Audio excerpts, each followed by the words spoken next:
Bonjour à tous, comme tous les lundis vous écoutez votre émission favorite, du moins nous l'espérons très fort, de tout et de rien, l'émission qui vous parle de tout et surtout de rien. Et aujourd'hui, eh bien, nous accueillons énormément, mais quand je vous dis énormément, c'est vraiment énormément de monde. Nous accueillons en premier lieu Lila. Comment ça va, Lila, aujourd'hui? Ça fait longtemps qu'on t'a pas vu, mais c'est toujours un plaisir de te retrouver sur notre plateau. Bonjour, moi ça va très bien et merci de m'accueillir à nouveau, comme d'habitude ici. Mais je t'en prie. Avec Lila, on a également deux petits habitués maintenant finalement de ce podcast. Je vais bien sûr parler de Maxime et Nicolas. Comment vous allez tous les deux? Très bien, et toi? Bah écoute, moi ça va, c'est comme n'importe quel animateur radio, j'ai une voix extrêmement bien enjouée 24 heures sur 24 et je vais super bien. Voilà, n'hésitez pas aussi à acheter les Coca-Culox qui sponsorent cette vidéo, bien évidemment. Vegemapids. Nico, toi ça va? Les casquettes de tout et de rien. Moi ça va très bien, je suis toujours ravi d'être avec vous. On est ravis également que tu sois avec nous.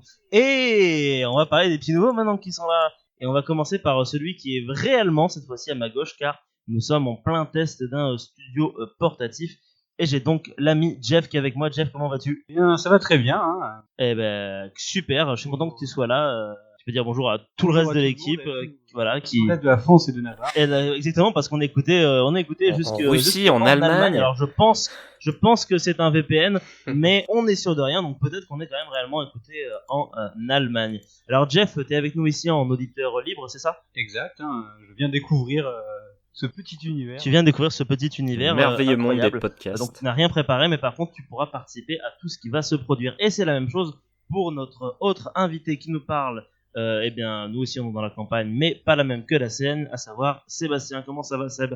Eh ben, ça va bien. Bonjour à tous. Eh bien, bonjour à toi. Nous sommes ravis de t'accueillir sur ce plateau virtuel, hein, bien évidemment. Cette introduction dure depuis à peu près 5 minutes, elle est donc beaucoup trop longue, mais ça, vous avez l'habitude.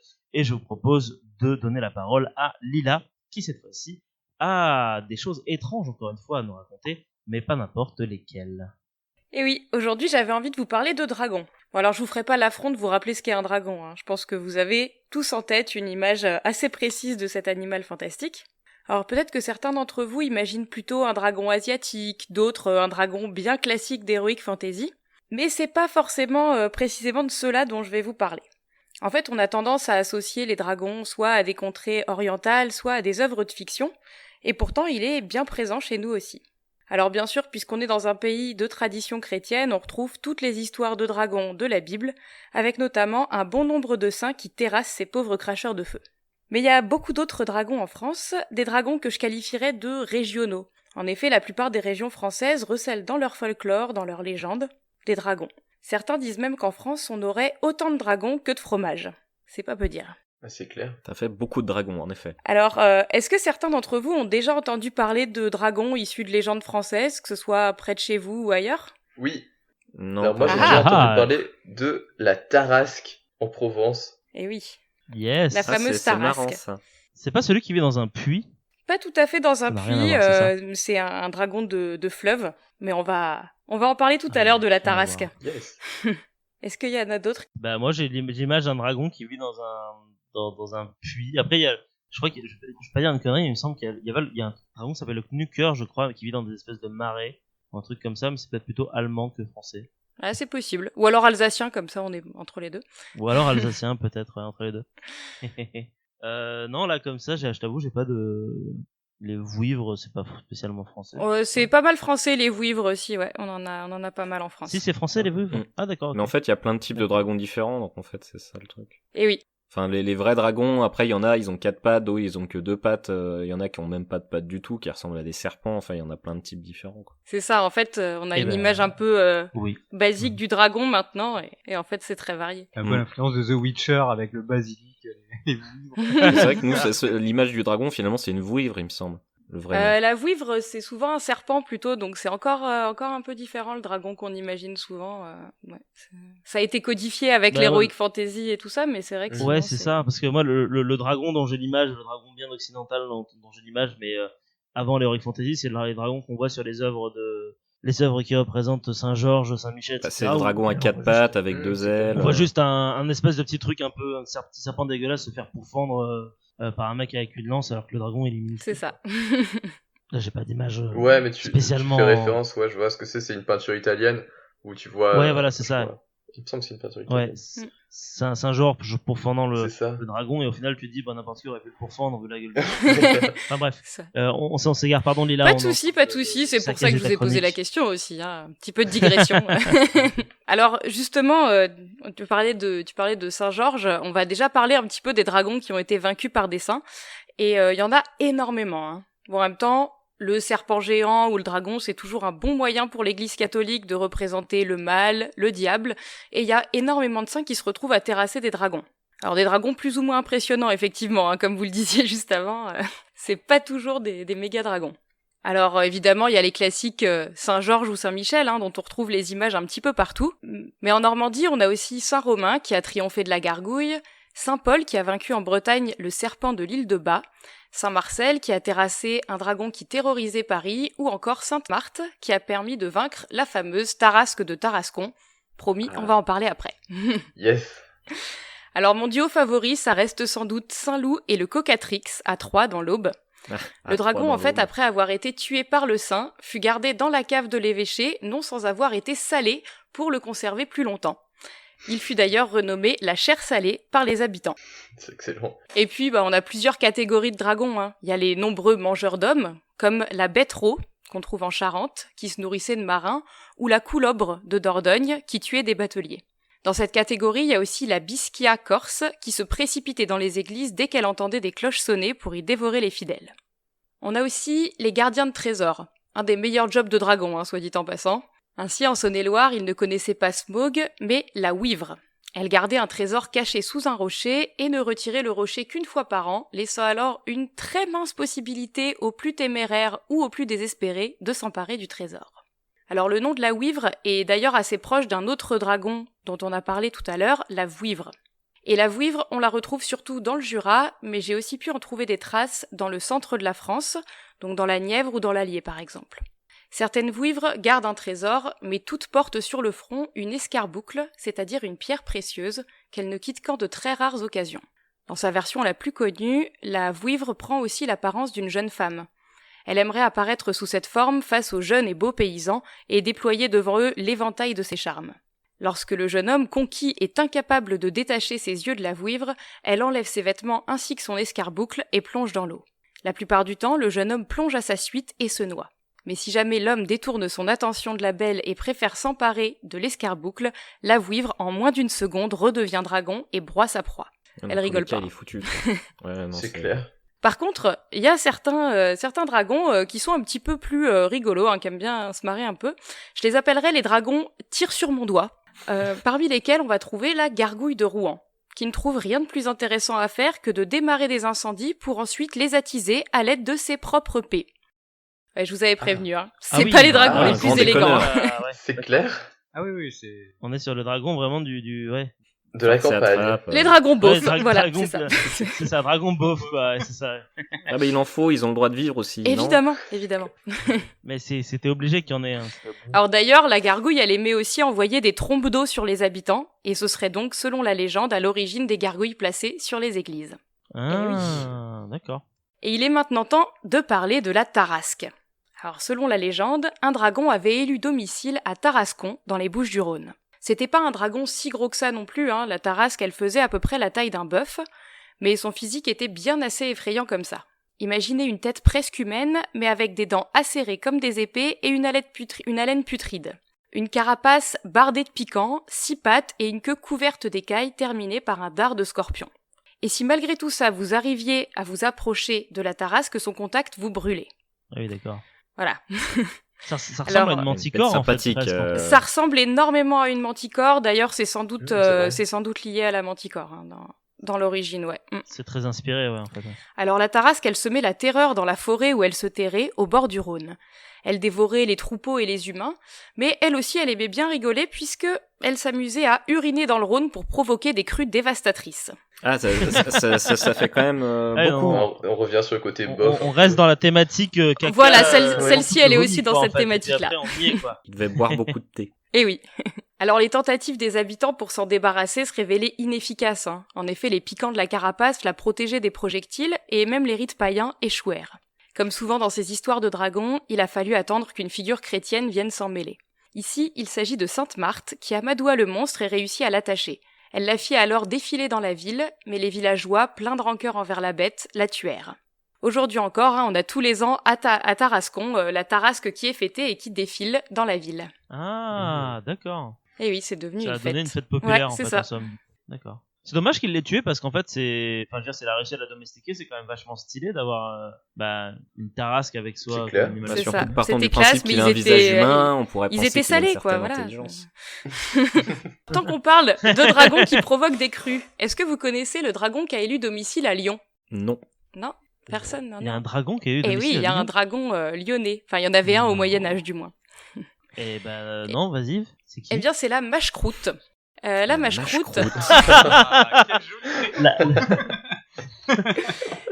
La mâche-croûte. la mâche-croûte, putain. qui était un dragon énorme qui vivait sous le pont de la Guillotière et qui était responsable des D'accord. crues du Rhône. Encore une fois. Elle fut décrite par Rabelais, qui disait qu'elle avait les yeux plus grands que le ventre et la tête plus grosse que tout le reste du corps, avec des mâchoires larges et effrayantes et avec énormément de dents. Donc voilà, une bestiole bien flippante qui provoquait des crues quand elle était énervée ou affamée. Et là aussi, un peu comme à Tarascon, il y avait des effigies qui étaient fabriquées et qui étaient brandies lors des carnavals. Ça devait être joli. Ça devait être Bah, sympa. moi, j'ai un peu pitié pour cette pauvre créature, parce qu'elle devait effectivement avoir bien la dalle, hein, parce qu'elle a une tête qui fait 4 fois la taille de son bide. C'est ça. Quand même, la pauvre. Et du coup, il y a quelqu'un qui est venu la terrasser ou pas aussi alors? Ça s'est fait, ça s'est fait petit à petit, mais en gros, on va dire que quand le Rhône a commencé à être vraiment maîtrisé, la légende de la mâche-croûte s'est perdue au fur et à mesure. Voilà. Quand il y a eu moins de crues, ils ont arrêté de se dire Ouais. qu'il y avait un dragon dans le Rhône. D'accord. C'est marrant, j'ai l'impression que c'est pas mal lié à l'eau. Assez souvent. Oui, c'est vrai que c'est ça qui est rigolo, c'est qu'on dirait que maintenant on lirait le dragon plutôt au feu ouais, c'est clair. ou à l'air et on dirait qu'avant c'était plutôt de la flotte quoi. Bah, il y a l'eau. les deux C'est- en fait. c'est Il y a des marrant. dragons qui crament et puis il y a des dragons d'eau plutôt. Voilà. Mais c'est vrai que même au Japon, c'est plutôt soit effectivement du vent, soit même de l'eau, des dragons aquatiques, des typhons, des trucs comme ça. Donc effectivement, c'est vraiment les éléments dans tous les cas. Et oui, tous les éléments. Et oui. Allez, un petit dernier dragon qui lui aussi vit plutôt dans l'eau. Alors dans le sud de la France, on parle souvent du mot drac pour désigner les dragons, et on a le drac de Beaucaire, toujours au bord du Rhône, qui lui est le protagoniste d'une légende bien précise. Il est décrit comme un monstre ailé et amphibie, avec le corps d'un reptile et la tête d'un beau jeune homme. Il vivait au fond du fleuve, où il attirait de temps en temps des humains pour les dévorer. Un jour, le drac choisit une lavandière pour être la nourrice de son fils. Elle devait nourrir le dragonnet au sein, lui faire sa toilette, le bercer, C'est et dégueulasse. surtout l'enduire d'un baume spécial. Mais elle devait impérativement se laver soigneusement les mains une fois le baume appliqué. La nourrice s'occupait donc du jeune drac, mais un jour, elle se frotte à l'œil avant de se laver les mains. Le lendemain, elle se rendit compte qu'elle parvenait à voir le drac avec l'œil qui avait reçu du baume, alors que de l'autre œil, celui-ci restait invisible. Qu'elle venait d'acquérir le pouvoir de voir des choses invisibles. Waouh. Elle n'en dit rien au drac et continua son travail. Classe. Quelque temps plus tard, le drac la libéra en la remerciant ainsi de ses années de bon service. Elle retourna chez elle, mais un jour, au marché, elle vit le drac. Alors qu'il était censé être invisible, celui-ci s'en rendit compte et lui creva alors l'œil avec lequel elle était devenue capable de voir ce qui était invisible.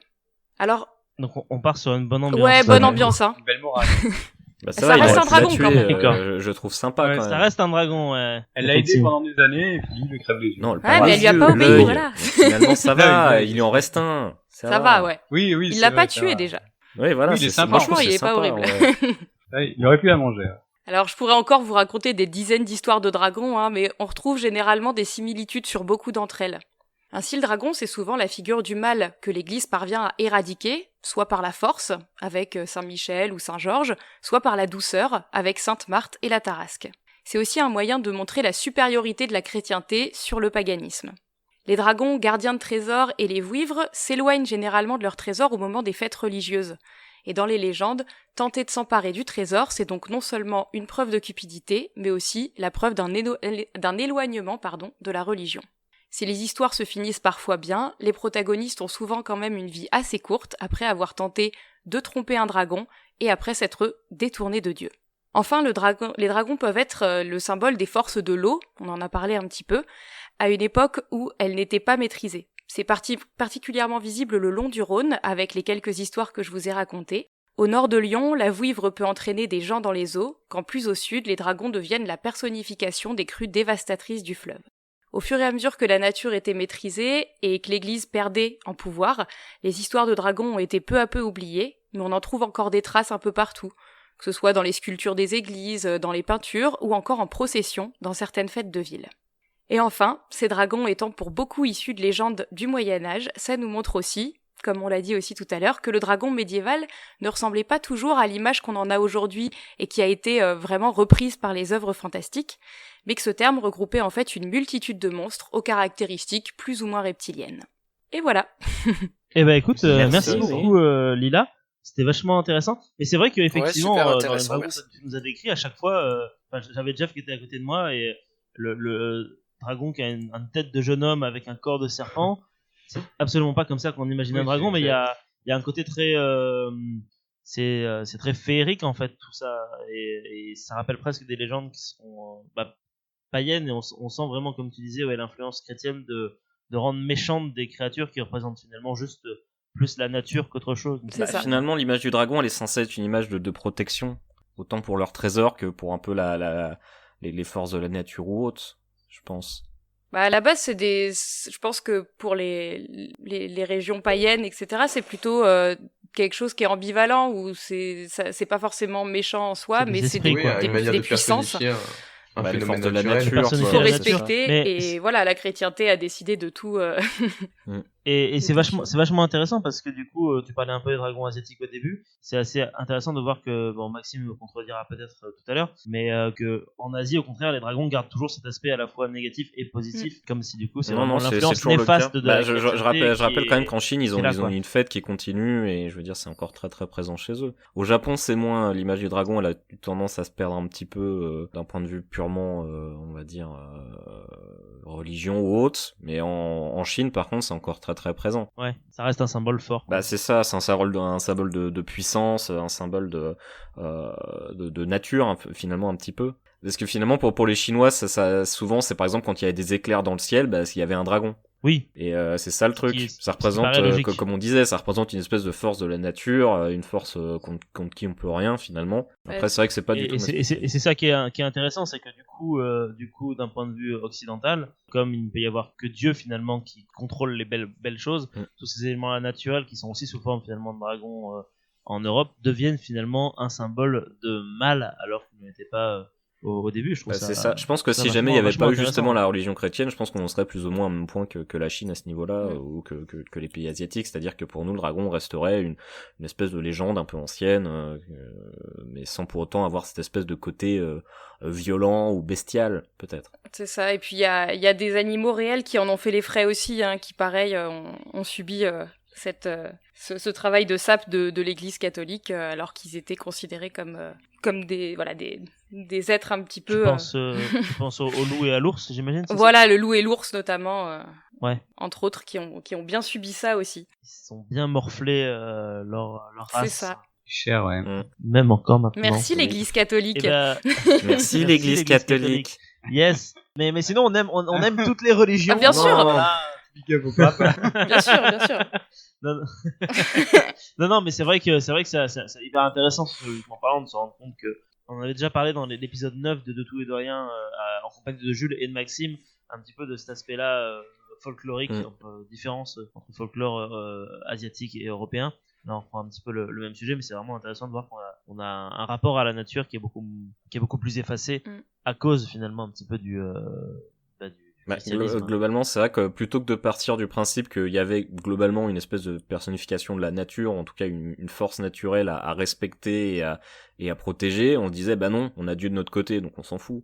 Et je pense que c'est un peu ça le truc, c'est qu'on a remplacé finalement cette image de nature un peu bienveillante ou à protéger par justement l'image de Dieu, et du coup globalement tant qu'on fait ses prières c'est ok. Seb, ça va? T'es toujours là? Oui, toujours là. T'as le droit de participer aussi si tu le souhaites, si t'as un mot à dire sur les dragons ou sur autre chose, ou si tu veux cracher toi aussi sur la religion catholique. Ou la défendre, c'est pas... Allez, on rajoute une couche. Non, j'écoutais très religieusement ce petit point sur les dragons qui était super intéressant. Mais alors moi je pensais aux dragons maintenant dans la culture populaire où ils récupèrent un petit peu une image de créatures très anciennes mais qui sont pas forcément dénuées de sagesse. Je pense notamment aux dragons chez Tolkien ou aux dragons chez Sapkowski, donc l'auteur de la saga du Sorceleur, qui présente des dragons très anciens, qui peuvent être très sages, qui peuvent apporter certaines choses à l'homme, ce qu'on retrouve pas finalement dans les dragons de l'Église catholique. Oui, et ça fait bien plaisir. Effectivement, ouais. C'est vrai que de plus en plus dans les œuvres, maintenant les dragons, ça a cette image un peu millénaire, super ancienne, et qui du coup prédate souvent l'apparition des religions. Et c'est pour ça souvent qu'ils sont abattus dans pas mal d'œuvres finalement. Mais ça, je pense qu'on le retrouve encore une fois, c'est des... comme tu viens de parler de Tolkien, du coup, Seb, c'est cette idée du dragon ancien, du dragon, je vais m'aller plein, du dragon celtique. Je pense notamment, peut-être que vous la connaissez, cette scène de Merlin qui fait apparaître face à Vortigern, du coup, deux dragons, un rouge et un noir, de vert, du coup, qui vont se battre et qui vont du coup symboliser, je sais plus, l'avènement d'Arthur, je crois, un truc comme ça. Et les dragons celtes avaient une sagesse aussi qui était présente et qui du coup se perd avec l'arrivée de la chrétienté, et qu'on retrouve grâce justement à des auteurs comme Tolkien qui déterrent ça et qui du coup en font le dragon populaire qu'on connaît actuellement. Oui, quoi, le dragon voilà, et puis un peu qui est intelligent, mais qui du coup mélangé au folklore chrétien fait qu'il est intelligent mais fourbasse un petit peu. Oui, voilà, Exactement, comme dit Jeff, c'est vicieux. On a ça donne une espèce de, si tu veux, de relique d'un ancien monde révolu ou qui est à la fois plein de connaissances millénaires mais aussi extrêmement violent. T'as la même chose aussi dans Skyrim où les dragons ils se foutent sur la gueule en débattant. Mais comme leur cri, leurs paroles, c'est à la fois des pouvoirs magiques extrêmement puissants, bah voilà. En débattant, ah ouais.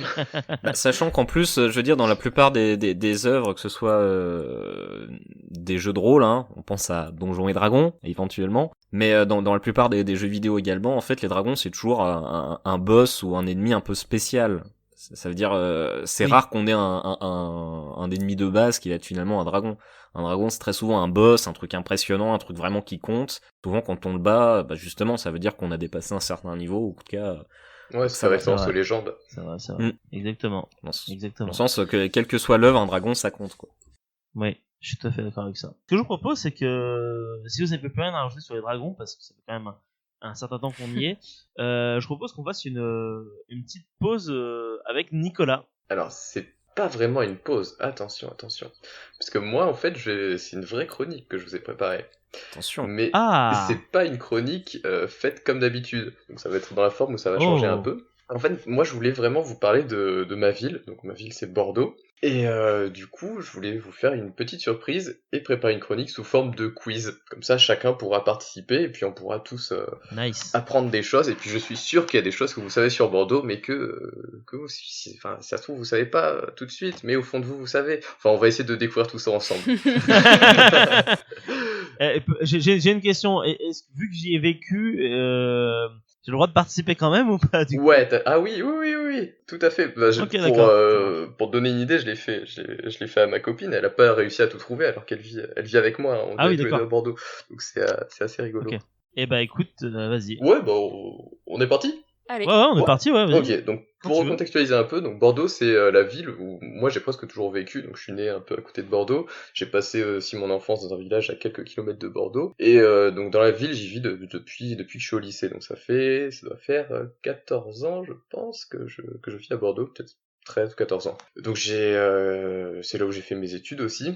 Et au final, c'est une ville, j'arrive pas trop à m'en lasser, hein, c'est une ville où il y a vraiment plein de trucs, et qui est assez vivante. Et donc aujourd'hui, je vais vous proposer de faire un petit quiz, donc qui va se concentrer sur plutôt l'aspect culturel, l'aspect art, histoire, etc. Et puis aussi quelques faits qui sont un peu insolites par rapport à Bordeaux. D'accord. Et à la fin, comme ça, vous saurez en fonction de votre score, si une partie de vous est un peu bordelaise ou non. Parce que du coup, tu vas nous noter en fait. Exactement, c'est ça, exactement. Les points. D'accord. Et vous serez c'est un piège, ça. Ah ouais, c'est- complètement. pour les nouveaux, nous. On va voir à quel point tu es mauvais dans Bordeaux. Non, et pour rigoler, en plus à la fin, j'ai en fonction de votre score, vous serez Le associé moquer. à une personnalité qui a un lien avec Bordeaux. Ah ouais. Ah d'accord, ok. Ah ouais, Ah oui, d'accord, d'accord. donc T'as poussé le truc très très Et loin. si Quoi. on fait 0, on a une personnalité aussi ou pas? Ah bah oui. Tu verras. Parce que alors moi, Bordeaux, j'y connais rien. Ouais, moi c'est pareil. Mais c'est pour ça que j'ai cherché des questions qui englobent un petit peu d'autres sujets que la ville en elle-même. Bon alors juste une chose, donc on va pas sur le navigateur, Ouais. on regarde pas, on fait tout en fonction de ce questionnaire. T'inquiète pas, si je bouge juste un seul truc là, tout plante, donc Ça va marche. rien bouger. Donc vous êtes prêts? Oui. On est prêt. Allez, Moi je suis prêt. Ah ben c'est parti. Prêt. Super. Nickel. Donc Bordeaux, c'est un site d'occupation humaine qui est assez ancien, qui remonte à la préhistoire probablement. Donc Bordeaux la ville longe les bords de la Garonne et elle se situe sur des voies marchandes terrestres et maritimes qui ont été très importantes au fil des civilisations qui ont traversé. Donc ça a été tour à tour la capitale de la province impériale de la Gaule-Aquitaine, donc sous le nom de Burdigala, puis après la capitale du duché d'Aquitaine sous le nom de Bordeaux, et de nos jours c'est le chef-lieu de la région Nouvelle-Aquitaine et du département de la Gironde. Mais première question, Oula, merde. vous savez probablement que Bordeaux est très connu pour son vin et ses vignes. Oui. Mais dites-moi, depuis quand y a-t-il des vignes dans la région? Je peux répondre l'Antiquité, mais je suis sûr que ça va pas être ça à tous les coups. Alors, vous avez droit à une réponse chacun, donc prenez le temps de réfléchir, comme ça on va Ok. passer vite. Moi je dis l'époque romaine. C'est tout? Je sais pas, depuis le Moyen-Âge. oh, moi je pense que c'est récent, je dirais 19e Ouais, moi siècle. j'aurais dit le Moyen-Âge. Au freestyle. Ça roule. Et c'est bien depuis l'Antiquité, donc Marc, tu marques un point. Yes. Bravo. Mais c'est parce que c'est les Romains, ils aiment le pinard. Tout à fait, ça a c'est été Ah, le picrate, implanté par les Romains. Donc félicitations. Merci. Deuxième question. Donc, au IIe siècle de notre ère est construit à Bordeaux par les Romains un monument qui s'appelle le Palais Gallien. Ce monument, il va être laissé peu à peu à l'abandon, surtout avec l'arrivée des Francs, et l'édifice, qui est bâti en pierre et qui est un peu en périphérie de la ville, il va alors être entouré de mystères dans les époques suivantes. Il va être fréquenté par des parias, des criminels, il va servir aussi de carrière de pierre et va même abriter des habitations. Donc le lieu est considéré comme malfamé, associé à la sorcellerie, la prostitution et au crime. C'est classe. Mais contrairement à ce que son nom indique, le palais gallien ce n'est pas un palais. Qu'est-ce que c'est? Je vais laisser répondre les autres quand même. Parce que, C'est un bordel. Vas-y. Non. Non, si c'est galien, je dirais bien que c'est en rapport avec la médecine, je sais pas. C'est des termes. Moi je pense que j'aurais dit un temple. Non. C'est un monument en pierre construit par les Romains en périphérie de la ville. C'est une putain de muraille. Non. J'ai déjà dit temple. C'est un théâtre. Une maison. Ah oui. Enfin, un Presque. amphithéâtre. Ouais, c'est exactement ça. C'est un amphithéâtre. Putain, bien joué. Yes. Attends, mais il est super loin en dehors de la ville du coup l'amphithéâtre. Ouais, à l'époque romaine, ouais, c'était, je pense qu'il fallait marcher un petit peu, quoi. Mais après, un peu comme sur tous les modèles de villes romaines, où l'amphithéâtre, il était jamais à l'intérieur Oui, des murs. un peu comme maintenant, il faut prendre le métro pour aller au stade de foot. Ouais, c'est ça. Mais alors pourquoi Palais Gallien? Pourquoi est-ce qu'elle a pris ce nom? Ah, c'est une très bonne question.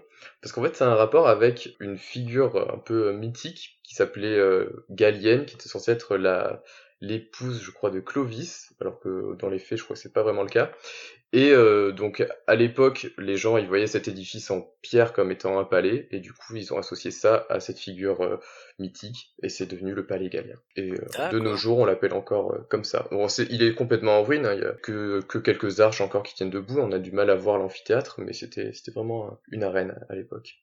Donc, question suivante. En 732, Bordeaux est confronté à une force d'invasion étrangère. Les défenses sont balayées et la ville est prise par l'ennemi, ainsi que le duché d'Aquitaine. Mais quelle est cette force d'invasion? C'est des Anglais. Petit indice, elle vient du sud. C'est pas des Anglais. Les Les Sarrasins. Arabes. Tout à fait, c'est ça. Allez. Donc, Lila et Marc, vous marquez tous les deux un point. Yeah, bien joué Lila. Et en effet, c'est les forces des Omeyyades, du califat omeyyade, qui étaient sur la péninsule ibérique et qui allaient jusqu'à Poitiers, en France. Et du coup, au passage, ils se sont arrêtés à Bordeaux pour piller la ville. Ils n'avaient pas assez de force pour l'occuper vraiment sur le long terme. C'est pour ça qu'ils ont préféré continuer leur campagne au nord. D'accord. Donc on arrive maintenant au 9e siècle. Et au 9e siècle, il y a un guerrier du nom de Hasting qui pille Bordeaux depuis la Garonne. Il va revenir plusieurs fois dans la région. Et alors que Bordeaux est assiégé, Charles le Chauve, qui est roi de Francie occidentale, envoie une armée, mais celle-ci n'arrive même pas à repousser l'envahisseur et la ville est prise et complètement pillée. Mais d'où venait ce guerrier du nom de Hasting? D'Angleterre? Ouais, Non. Ah merde. je sais pas. D'Espagne. Allemagne. Non. C'est pas du tout espagnol, hein, mais. Moi j'ai une autre idée mais j'ai pas le droit de le dire du coup. Bah, l'Irlande, je sais pas. Non. On On a le droit qu'à une fois. Non, mais si on a fait le tour, vous pouvez redire. Il y a Seb qui a pas parlé encore je crois. Ah oui, mais moi j'ai aucune idée du coup, donc vas-y. Hein. Oh, mais on écoute. Moi j'aurais dit Écosse du coup alors. Non. Si c'est pas l'Angleterre. Allemagne. Putain. Non. Alors on est au 9e siècle, et il vient... C'est un viking, c'est un putain de Ouais. viking. Tout à fait, Voilà. c'est un viking. Alors c'était un guerrier qui venait de D'accord. Norvège, donc à l'époque c'était considéré comme un Normand, Ah, putain, c'est-à-dire mais un viking. T'avais dit Norvège toi? Non, mais j'y avais pensé, ouais. D'accord. Je sais pas, mais bon. Non c'est vrai. C'est vrai qu'après, Non mais on a dit qu'il vient d'à côté, tu vois. Mais c'est fou de savoir quand même qu'il soit arrivé d'aussi loin. Bah ouais, c'est pas la porte à côté. En même temps, ils sont quand même allés aussi en Sicile. Ouais, ils sont c'est allés clair, méga loin, c'est les clair, c'est Vikings, clair. quand même, donc. Puis ils sont allés Ça va. en Amérique aussi, donc voilà. Oui. Ouais, il y avait quand même le palais de Gallia là-bas, tu vois. Ils voulaient aller faire un tour à l'amphithéâtre, en fait, c'est pour ça, et boire du vin. Donc on arrive au Moyen-Âge, donc à la période médiévale. Le port de Bordeaux, il va se retrouver affublé d'un surnom qui va le suivre jusqu'à nos jours. Donc ce surnom, il fait référence à un symbole qu'on retrouve dans le logo de la ville et qui fait référence de manière poétique à la forme du port de Bordeaux. Quel est ce surnom, sachant? Alors, moi, je sais pas quel est le surnom, mais à chaque fois que je vois le symbole de Bordeaux, j'ai l'impression que c'est un symbole de radioactivité. Mais je suis désolé. Là, je l'ai pas. Tu l'as pas? Non, je l'ai pas. Enfin, je vois à quoi il ressemble, mais je sais pas. Pour moi, on dirait un truc de symbole de radioactivité. C'était une moule. C'est pas possible. Non, c'était pas une moule. Zut. Donc pour vous donner une idée, le port de Bordeaux, il suit la Garonne et forme une sorte de coude ou de C'est un croissant. saumon. Qu'est-ce qu'il Ça doit s'appelle? être un saumon, un truc comme ça. Le boomerang. Non? Tout simplement le poétique. coude. Plus poétique. Le croissant, Ouais, Coco Lastico. la lune. Oui, Ah. c'est ça. C'est le Ah bah, port c'est de la Jeff, Lune. c'est Le port Jeff de qui a le Bordeaux, point. il est surnommé le Yes. port de la Lune. Alors, en effet, Ah mais beaucoup oui, plus putain, poétique. mais oui, le port de la C'est Lune. plus classe que le port Ah, radioactif. putain, hein. mais ouais, mais en Oui, plus, il y a- c'est Oui, clair. j'avoue. en plus, il y a un ça- arrêt de ça tram, marche il y a mieux, un quand arrêt de même. tram qui s'appelle comme ça, non, au port. Je crois pas. Je crois pas. Je crois pas, putain. J'ai fait du footing près de ce port, merde. À l'époque où je faisais encore du sport. Mais voilà, mais vous voyez, On vous aurait arrivez à pu, trouver des trucs. Marc. Et bah, bravo Jeff, putain. Bah oui, Donc question suivante. le hasard. De 1152 à 1453, donc soit près de 3 siècles, Bordeaux ne dépend pas du royaume de France, et au contraire, en fait, la ville va lutter contre celui-ci. Quelle était l'allégeance de Bordeaux à cette époque? Les Anglais. Le roi Navarre. d'Angleterre. Yes. Je savais quelque chose. Yes. Ah, t'as dit les Anglais aussi. Je te mets le point, Maxime, aussi. Ouais, ça fait 1. Et oui. Je suis content. Ouais, bah, donc voilà, donc pendant 3 siècles, c'est vrai que Bordeaux était anglais. Bouh. Donc elle a été reprise par la France qu'à la toute fin de la guerre de Cent Ans, avec la bataille de Castillon en 1453. Et ça a été un des derniers fiefs du royaume d'Angleterre sur le territoire français. Ce qui va faire que, en réponse à ça, en fait, les rois de France, ils vont construire beaucoup de forteresses autour de la ville. Donc il y en a 2 ou 3, pour dissuader les Bordelais en fait de se révolter. Et la situation économique qui va en découler, vu que on change complètement d'allégeance, c'est que au XVIe siècle, la population de Bordeaux va se révolter plusieurs fois. D'accord. Donc les châteaux, ils servent bien. Ouais, Ça a été utile. ouais, oui, c'est clair. Bon après, ça n'a pas empêché les forteresses d'être prises par la populace, hein, mais Et c'est vrai qu'il y avait oui, cette mais idée ça, de bon. contrôler un peu la population de Bordeaux. Ça a bien marché pour eux. C'est clair. Donc nous sommes à la fin du XVIe siècle maintenant, on évolue un petit peu dans le temps au fil des questions, et entre 1595 et 1599, il y a des contrats de bail qui sont résiliés à Bordeaux à la suite d'un passage au Parlement d'un propriétaire et un locataire en désaccord sur une affaire bien particulière et un petit peu insolite. En effet, le locataire il se plaint qu'il y a des créatures espiègles qui sèment le bazar chez lui. Mais de quelles créatures s'agit-il ? Des gremlins. Des Des protestants. lutins. C'est ça, tout à fait. Ah ouais. Ça va, gremlins, lutins, Yes. c'est pareil. Les gremlins, c'est sur les avions à la base. Oui, hein. j'avoue. C'est vrai. Donc ouais, il y a une petite affaire de lutin qui est passée au Parlement de Bordeaux à la fin du C'est XVIe ouf. siècle. Et contre toute attente, c'est le locataire qui a été considéré comme fautif. Ah, bah oui. Parce que... Bah, T'as tiré il a des quand même lutins. s'occuper des lutins, C'est merde. pas moi, c'est Non, mais les parce que lutins. Je les ratise, qu'est-ce que tu fais? Enfin, Non, pas pour ça, parce qu'en fait, le juge, il disait qu'en fait, il existe une foule de moyens, en fait, de se débarrasser du petit peuple. Et donc, s'il y avait des problèmes de lutin, il suffisait qu'il emploie ses moyens. Pas mal. C'est ta Donc, le bail est responsabilité. résilié. Alors, en fait, c'est un peu l'équivalent de si de nos jours t'as des cafards dans ton appartement et que tu vas au tribunal pour dire que ton proprio est dégueulasse et en fait on te dit que c'est à toi de nettoyer. C'est ça. C'est ça. vrai, c'est effectivement, D'accord, ok. il y a une certaine similarité. C'est clair. D'accord. Mais avec des trucs qui n'existent pas. Cette anecdote est ouf. je trouve. Oui, ouais, vous j'ai... préférez avoir quoi chez vous? Des cafards ou des lutins? Ça dépend ce Personnellement, que font les lutins. je Franchement, préférais des lutins. je sais pas. Les Franchement, cafards, je j'en sais ai pas. déjà, c'est pas top. Donc, j'ai pas vérifié vraiment la source de cette histoire, mais je la trouvais marrante. Alors, on est maintenant au début du XVIIe, en 1603, et on est toujours au tribunal de Bordeaux, parce qu'il y a un garçon de 14 ans qui est jugé, à la suite de meurtre et de mutilation d'enfants. Mais de quoi est-il accusé exactement? Ça va être difficile de répondre tout de suite, mais si je vous raconte un peu son histoire singulière, ça pourra déjà vous donner des pistes. Il y a un de ses camarades qui l'a emmené en forêt pour rencontrer un homme vêtu de noir sur un cheval noir. Ce dernier, il promet aux enfants de l'argent et du vin, et en échange, ce garçon qui s'appelle Jean C'est la Grenier... joie. Pardon? Non, je disais que c'était la joie. Oui, c'est clair. C'est un pédophile. Donc ce garçon, Jean, il va alors devoir tuer en échange des enfants en bas âge, et des chiens, et manger leur chair. Joyeux. Donc, l'homme mystérieux, il est nommé le monsieur de la forêt, et pour perpétrer ses crimes, il leur a donné une peau de loup. D'accord. Super. Ok. Ah bah, il est sympa. Donc je répète, de quoi est accusé Jean Grenier? D'avoir volé une peau de loup. Non, Non, il avait pas le droit d'aller dans la forêt. Je sais pas. un truc De braconnage. non, non, Ouais, braconnage, un truc comme ça. non, Cannibalisme. Zoophilie. non, De soudoyer les gens. non, Trahison, peut-être. De donner de pacte l'alcool avec à le des diable. mineurs. non, c'est le garçon qui est condamné. De boire de l'alcool c'est le alors garçon qu'il est qui est mineur. Attends. Le garçon, il s'est fait choper à quel moment Alors, il a été condamné à la suite des meurtres. À la suite des meurtres. Et il est pas condamné pour les meurtres, du coup, sinon c'est trop facile, j'imagine. Alors, si, c'est pour les meurtres qu'il est condamné. Bah, du coup, pour les... Mais du coup, il est accusé de quelque chose particulier. Ah, Pas de trahison, en plus des meurtres, du coup. Oui, voilà. Cannibalisme. Non, Non, quelqu'un l'a dit déjà, je crois. Quelqu'un a dit déjà Oui, je l'ai dit, moi. Là, on sait pas, vas-y, donne, pardon, c'est donne la réponse. Je qu'on sais en pas, je l'ai finisse. pas, j'ai pas. alors, vous trouvez pas? Il est accusé de lycanthropie. Ah. Oh putain, Ah, bah oui. Ah bah oui. Mais c'était évident. Il a une peau de C'est loup. évident. C'est logique. Oui. C'est vrai qu'on a été chercher loin, quand même. Oui, c'est clair. Ouais, on a été trop loin, ouais. Ouais, il est accusé de lycanthropie. Donc, à l'époque, déjà, la lycanthropie, c'est pas une superstition, c'est considéré comme une sorte de maladie, Une maladie, mentale. Normal.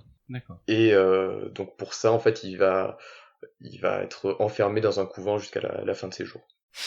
Oh, ça va. Ça dépend du couvent. Ouais, c'est plutôt Enfin, clean, hein, c'est pour mieux avoir, qu'une- pour avoir une buté jaune 4 dégueulasse. personnes. Oui, c'est clair. Et c'est vrai qu'avec le recul sur cette histoire, en fait, il peut s'avérer que ce gamin était plutôt un mythomane et c'était sûrement pas lui qui était l'auteur de ces crimes. Ah, d'accord, ok. On termine sur une note. C'était le garçon Voilà. qui criait Voilà. au loup. Beaucoup d'amour, c'est beau. Non, bah, des histoires de meurtre et de cannibalisme qui finissent bien, on n'en a pas assez, je trouve. C'est un épisode qui est très tourné Heroic Fantasy entre les dragons, les lutins, les lycanthropes. Oui, c'est clair. C'est cool. C'est beau. C'est clair, c'est clair. Bon, question suivante, parce que le temps Oui. avance. Est-ce Le que temps vous défile, savez le ce temps qu'est défile. un mascaron et quel est le lien avec Bordeaux? C'est une pâtisserie. Non, J'aurais Un dit macaron pareil, ouais. mal orthographié. Ouais, voilà, Ouais, je sais pas. Pas mal, ouais. Un chapeau. Non, je sais pas, c'est pas une pâtisserie du coup. alors. non. J'étais au Un charbon mas- pour vous, un les gars. mascaron. Un emblème. Ah, c'est presque un emblème, tout à fait. On s'y rapproche. C'est un blason du coup, j'imagine. Non plus. Un bouclier. Non. Un C'est drapeau. presque C'est un genre de emblème. pins. On le retrouve tampon sur des façades de bâtiments. Est-ce que c'est un Sur des façades de Et bâtiments. il y en a C'est presque une enseigne. 3000 à Bordeaux. Et donc du coup, c'est vrai que je les ai déjà vus alors. signature? Non, Une devise. non. Non. Une petite effigie. Un mascaron, c'est un mascaron. C'est un mascaron. Tout le monde le sait. ça. Non, je sais pas, c'est c'est les noms de rues peut-être. Non. C'est pas la signature de l'artiste ou un espèce de blason? Pas vraiment, non. Est-ce que c'est le sceau? Le sceau? Non plus. C'est une sculpture particulière, je sais pas. Oui. Ouais. Oui. Ouais, Une sculpture particulière? C'est des C'est ça. visages. Une tête? Tout à fait. Vous avez exactement raison. Donc Lila et Maxime, vous marquez tous les deux un point. Ouais. La réponse c'était une tête, c'est ça? Mais qu'est-ce Alors, qu'elles ont ouais, ces en têtes? fait, c'est des Ouais, parce que visages. masque. Ouais, exactement. En fait, ça vient de l'Antiquité et après, c'était repris à la Renaissance, donc à partir surtout à partir du 17e et 18e en France. Donc, c'est des visages en fait sculptés qui viennent animer en fait les façades des D'accord. bâtiments au niveau des linteaux des portes ou des clés de voûte ou des fois juste en simple décoration. Et il y en a énormément à Bordeaux. Donc ça représente pas mal de D'accord. choses. Ça peut représenter des humains, des animaux, des créatures mythologiques, etc. Donc ouais, il y en a beaucoup. Ok. Sympa. Alors, question suivante. Maintenant, il va falloir me décrire le blason de Bordeaux, ou du moins les éléments qui le constituent. Mais attention, sans regarder en ligne. Mais pour vous aider... Ah, moi j'ai Comment? le croissant déjà. Et une lune. Donc pour vous aider, je vais vous donner un indice qui est la devise de Bordeaux. Donc la devise de Bordeaux, en latin, c'est « Lilia sola regunt lunam undas castra leonem », qui se traduit en français par « Les lys règnent seuls sur la lune, les ondes, la forteresse et le lion ». Ok, donc déjà, moi je pense qu'il y a une forteresse Oui. sur le blason. Des lys Il aussi. y a un Il y a lion. mur. Un lion, bien Un sûr. lion. Il y a une lune. Et la lune. Oui. Des lys. Allez, Des il étoiles manque aussi. Un une fleur de chose. lys. Il manque une chose, moi j'aurais dit un bateau pour terminer. Deux choses, pardon.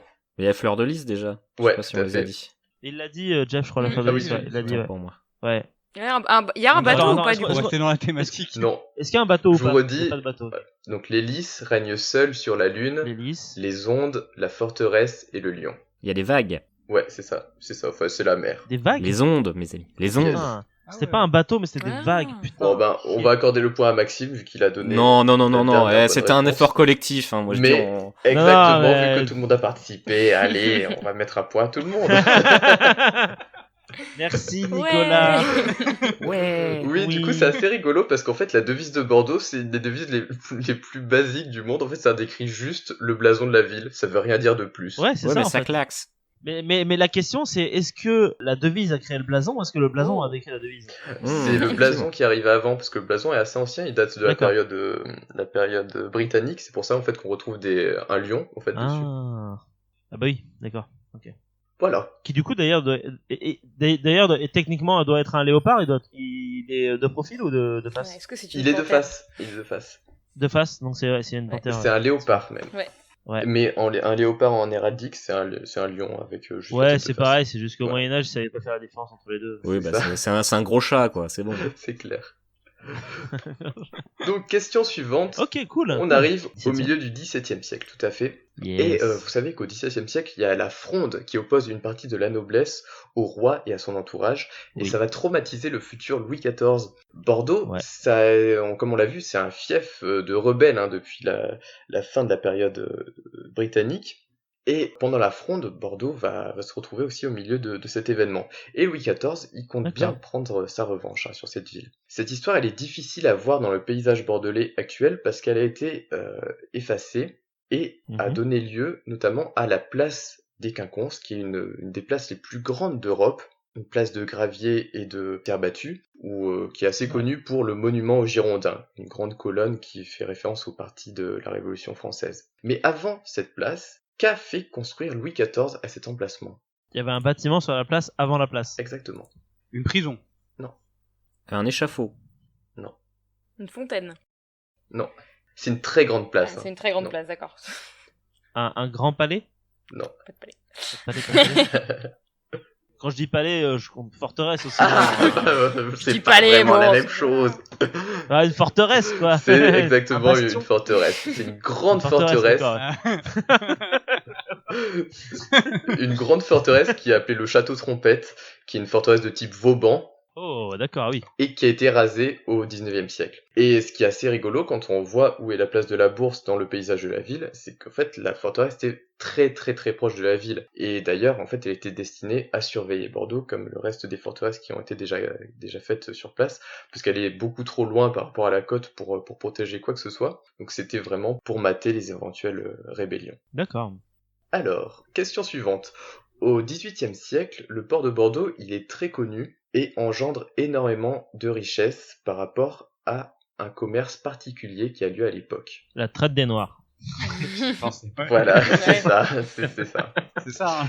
Ouais. C'est vrai que le port de Bordeaux va être tristement connu pour être le premier port du Royaume de France en termes de richesse, et notamment par le commerce triangulaire d'esclaves entre l'Europe, l'Afrique et l'Amérique. Est-ce que vous avez des statues d'esclavagistes à Bordeaux aussi ou pas? Je crois pas qu'il y ait de... Le problème, non, c'est qu'à cette époque-là, il y en avait un paquet d'esclavagistes, donc finalement... Eh oui. Ouais, c'est clair. Il y a pas mal de statuts qui sont en lien justement avec la fin de la période... la fin de l'esclavagisme. Vous êtes prêts pour la question suivante ? Allez. Oui, prêt. Cette fois, il faudra fermer les yeux et imaginer ce que je vais vous raconter. Il y a un château qui s'appelle le château Péchotte, qui est aussi appelé la maison carrée d'Arlac, qui est un château de villégiature construit dans les années 1780 à la périphérie de Bordeaux. Il est de style néoclassique et son architecture, elle est bien particulière. On a une façade nord qui est tout à fait normale, mais c'est surtout la façade sud qui va nous intéresser. En fait, elle comprend un grand salon en rotonde sur 2 niveaux, dont la façade extérieure est ornée d'une colonnade corinthienne semi-circulaire. Cette forme en demi-cercle, elle vient rompre les lignes architecturales et se trouve être très novatrice pour l'époque. Ce plan bien particulier, il va être repris pour la construction d'un monument situé aux États-Unis et construit durant la décennie suivante, c'est-à-dire dans les années 1790. Mais quel est ce monument ? La Maison Blanche. Exactement. J'étais en train de réfléchir s'il y avait une rotonde à la Maison Blanche. C'est ça, c'est la Maison Blanche. Donc ouais, à Bordeaux, il y a... Putain, ils nous doivent tout en fait aux États-Unis, la Maison Blanche, la Statue de la Liberté, tout ça. Il y a un des châteaux qui se trouve à Bordeaux, qui fait partie des sources d'inspiration de la Maison Blanche. Entre autres. C'est classe. C'est assez intéressant. Je vous inviterai à voir des photos en ligne pour voir. Est-ce qu'on peut avoir un petit récap niveau points pour savoir qui on est où, pour savoir pour la compétition. T'es devant. Alors, Maxime a 3 points, Marc il a 7 points, okay. Jeff a 4 points et Lila 3 points.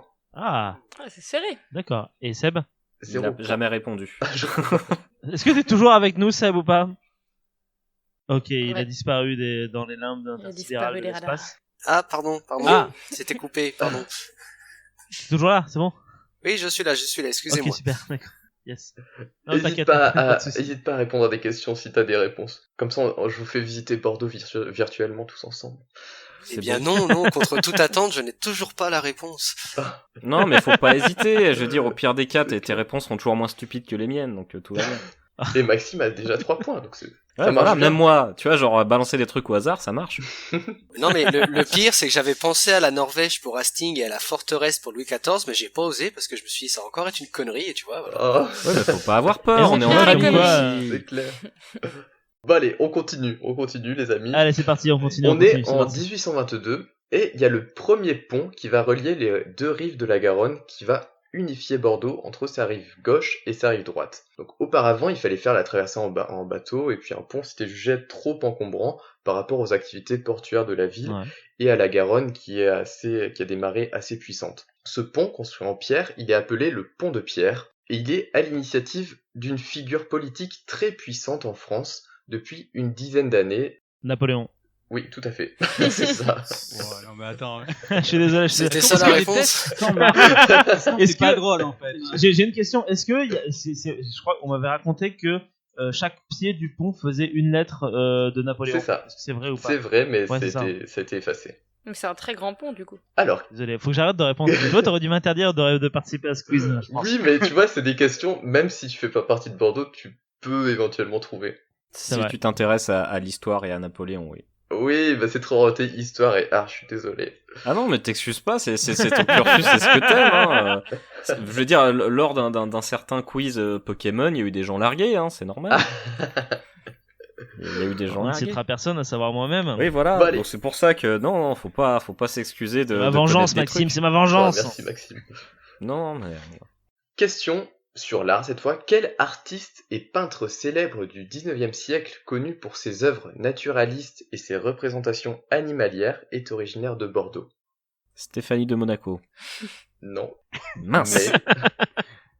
Mais c'est une femme et elle est associée aux prémices des mouvements féministes. Ah, Georges Sand. Frida Kahlo? Non. Est-ce que quelqu'un s'y connaît en histoire de l'art ici ou pas? Non, pas vraiment. En tout cas, Vous cherchez je ne connais pas de Oui. femme peintre à T'as cette pas une idée, époque-là. t'es le plus susceptible, je crois, d'avoir fait vu que t'as fait de l'archéo, ça a forcément fait 2 ans d'histoire de l'art avant. Ou t'as fait histoire, toi, comme moi, je me souviens plus. J'ai fait archéologie et histoire de l'art, mais alors là, je sèche Ah. complètement. Ouais, moi j'ai fait de l'histoire de l'art aussi, mais je sais pas.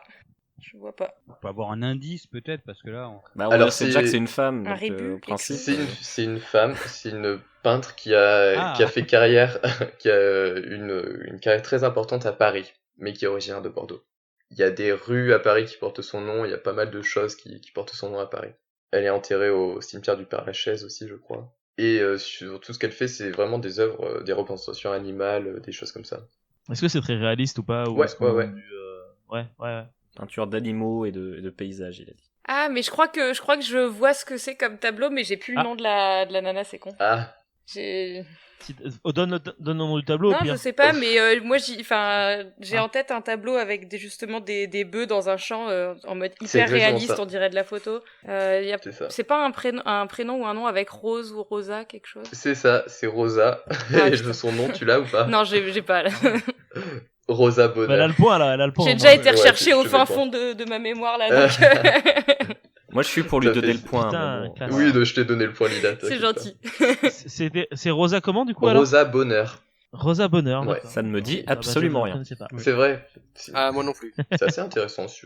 Pareil, je vous conseille de vous renseigner sur cet artiste. Ça marche. Allez, question suivante. En 1888, il y a la réplique d'un célèbre monument qui est inauguré dans un quartier de Bordeaux qui s'appelle le quartier des Chartrons. Elle a été réalisée par le sculpteur Bartholdi. Et on trouve également ce monument à travers le monde, hein, notamment à Paris et dans une grande ville des États-Unis. Quel est ce monument? La statue Tour de la Eiffel. liberté. Tour Eiffel. Oui, c'est ça, Lila, c'est la Statue de la Liberté. D'accord, ouais. Soit l'un, c'est soit au l'autre. choix, c'est- Donc ouais, il y a Enfer et damnation. une copie de la Statue de la Liberté qui est à Bordeaux. Il y en a aussi une au Japon, en fait. Attends, mais elle y est Au encore Japon ou pas? aussi. Mais bon, à Bordeaux, elle va être fondue par les Allemands en 41. Et du coup, on a Ah, ajouté putain, un c'est moulage dommage, maintenant depuis. Une copie de la copie. Quoi. Pas très sympa, ces Allemands. Ouais, c'est clair. Donc, alors, question avec plusieurs choix possibles, enfin plusieurs réponses possibles. Ah. Bordeaux a été, pendant une période éphémère, 3 fois dans l'histoire de la France, la capitale du pays. Mais en quelle année et en quel contexte? Donc vous pouvez me donner une des réponses ou les 3 réponses, c'est comme vous voulez. J'ai la Seconde Guerre mondiale, je pense, pendant la fuite. À un moment donné, le gouvernement s'est retrouvé à Bordeaux, je crois. Quand ça? Pendant la Seconde Guerre mondiale, au tout début, Tout à quand fait. on s'est fait défoncer la C'est gueule. ça. En 40. Avant Vichy, quoi. en fait. C'était ça, c'était 2 semaines avant Vichy. Et sinon, il y en a 2 autres qu'il faut trouver Ouais, encore. c'est ça. Si vous avez les 2 autres, ce serait parfait. Et on parle de la France ou des ancêtres potentiels. Oui, de la- voilà, de la juste. France. De la Et France, après, Que de la il y a France. pas genre une couille avec les Anglais qu'on dit globalement c'était la capitale de la France quand ils l'occupaient. Non. Ok, ça valait le Non, coup c'est d'essayer. vraiment la France. Ça marche. Attends, mais. Allez, Marc. À chaque fois, ça a été Attends, que et pour déjà- quelques jours, hein. Quelques Ouais, semaines. c'est ça. maximum. Mais ça veut dire que c'est quand c'était vraiment la merde, généralement. C'est non ça, Donc il faut trouver les moments où c'était vraiment la merde. tout à fait. Et il y en a eu beaucoup. Et il y en a eu au moins 2 autres. Et, bah, je dis, pendant une des révolutions, à un moment donné, peut-être. Non, Pendant les guerres de religion. non, Pendant une débandade napoléonienne. non. C'est plus récent que tout ça. Ah, mais d'accord, on est sur du 20e siècle. Oui, et alors, oui pour une réponse et non pour l'autre réponse. Putain, ah oui, attends. Et à chaque fois, c'est On peut pas être sur- même contexte. La guerre. Quand Excuse-moi, Napoléon c'est III a encore pendant la abdiqué Seconde face Guerre aux mondiale, Prussiens. mais à la fin cette fois-ci. Non. D'accord, ok. La première guerre mondiale. Tout à fait. Jeff, tu marques un point. Pendant la première, c'est vrai? Exactement. Mais attends, mais c'est à quel étonnant, on moment, n'a à pas quel été- moment, à On n'a pas été tant dans la À quel merde. moment que c'est ça, devenu la non. capitale pendant Alors, la Première Guerre en fait, mondiale? C'est incroyable. Pour la Première Guerre mondiale, c'est quand les Allemands ils étaient proches de Paris. En fait, le gouvernement a préféré faire Ah, Avant la Marne, non, oui, c'est ça? dans le C'est courage français dans toute sa splendeur. Tout à fait. Et du coup, la troisième période. C'est en 70? Tout à fait. En 1870. Exactement. Yes. Quand les Allemands encore La étaient commune. à Paris. Toujours les Allemands. Ah là là. Donc en gros, à chaque fois qu'il y a les Ah, les Allemands qui sont Allemands, à proches chaque de fois. Paris, le gouvernement vient à Bordeaux. Et hop, Bordeaux, c'est loin. C'est sympa, c'est Ça, sympa. c'est clair. C'est beau, En mais même temps, c'est loin. la ville qui est le plus loin, Oui, quoi. bah donc oui. c'est normal. Non, c'est ça, puis qui est proche aussi de l'océan, hein, au cas où. Pour se barrer encore plus loin. C'est clair. Alors, on a bientôt fini. Il va rester 3 questions. Ok.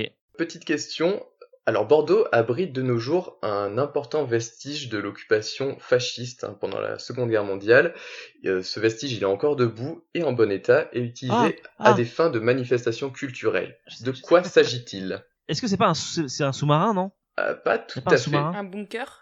Ou une base sous-marine? C'est ça, c'est une base sous-marine. C'est hyper classe, j'ai jamais visité, Voilà. mais Ah ouais. je trouve ça classe. C'est ça. Et j'ai bien dit fasciste et pas nazi parce qu'en fait, c'est une base sous-marine qui était construite par les Italienne. Italiens et pas par les Allemands. Mais pourtant, toutes les bases sous-marines secrètes sont nazies. Je l'ai vu dans tous les films. Ça, c'est obligatoire. Ça. Je l'ai vu dans un documentaire sur YouTube. On nous aurait donc menti. Un documentaire sur les pyramides. Mais oui, mais c'est bien sûr, non. Donc elle est encore debout, cette base, elle se visite. Ah bon, après, c'est vrai que quand les Italiens ont capitulé, elle a été reprise par les Allemands. Et elle Quand a même. tenu bon jusqu'à nos jours. Y a pas une discothèque à côté? Alors, question suivante. Et il m'a pas entendu. Y a pas une discothèque à côté? Ah, une discothèque. Oui, en fait, il y a pas mal de trucs dans le quartier, de trucs pour sortir. Ouais, c'est ça, d'accord. Et il y a... Un boulanger aussi. Bref, pardon. Allez, question suivante, comme ça on prend pas trop de temps. Par rapport à Paris, qui est en première position, où se situe la ville de Bordeaux dans le classement des villes françaises ayant le plus de monuments classés ou inscrits aux monuments historiques? Bah, deuxième, j'imagine. C'est ça, Ouais. exactement. 4ème. Voilà, toujours taper sur le La quatrième. chauvinisme des Bordelais. Toujours. De quoi, c'est 2ème? Ouais, C'est le c'est deuxième, le c'est deuxième. ça. Et c'est Maxime qui a Moi, j'aurais eu dit le 4. point. Moi, j'aurais dit 4 aussi. J'avais envie Ouais, qu'il il y a soit. Lyon, il y en a- J'avais envie qu'il y ait Lyon d'abord, Lyon-Marseille. Voilà, le Non, chauvinisme. justement, c'était une notre question présent. piège pour que tous les gens ils disent Ballon par rapport à la richesse. Ah. Alors que non. Oui, c'est ça, ou la population, ce genre de choses. Voilà, c'est ça. Donc c'était le petit piège bordelais. Putain. Voilà, on m'a Tout à pas comme fait. ça, moi, Nicolas. Le On ne meilleur, m'a on pas fait comme notre ça. bord. Ouais, on dit les C'est chocolatines, tout ça, super. Allez, attention, là, ça va être la question finale. Vous pouvez marquer autant de points que vous voulez. Vous savez que Bordeaux, c'est une ville qui est... Ah, donc ça veut dire que celui qui gagne cette question gagne la Ah, partie. Oui, Ça parce que dépend, la oui, question ça ce sera pain au chocolat ou chocolatine.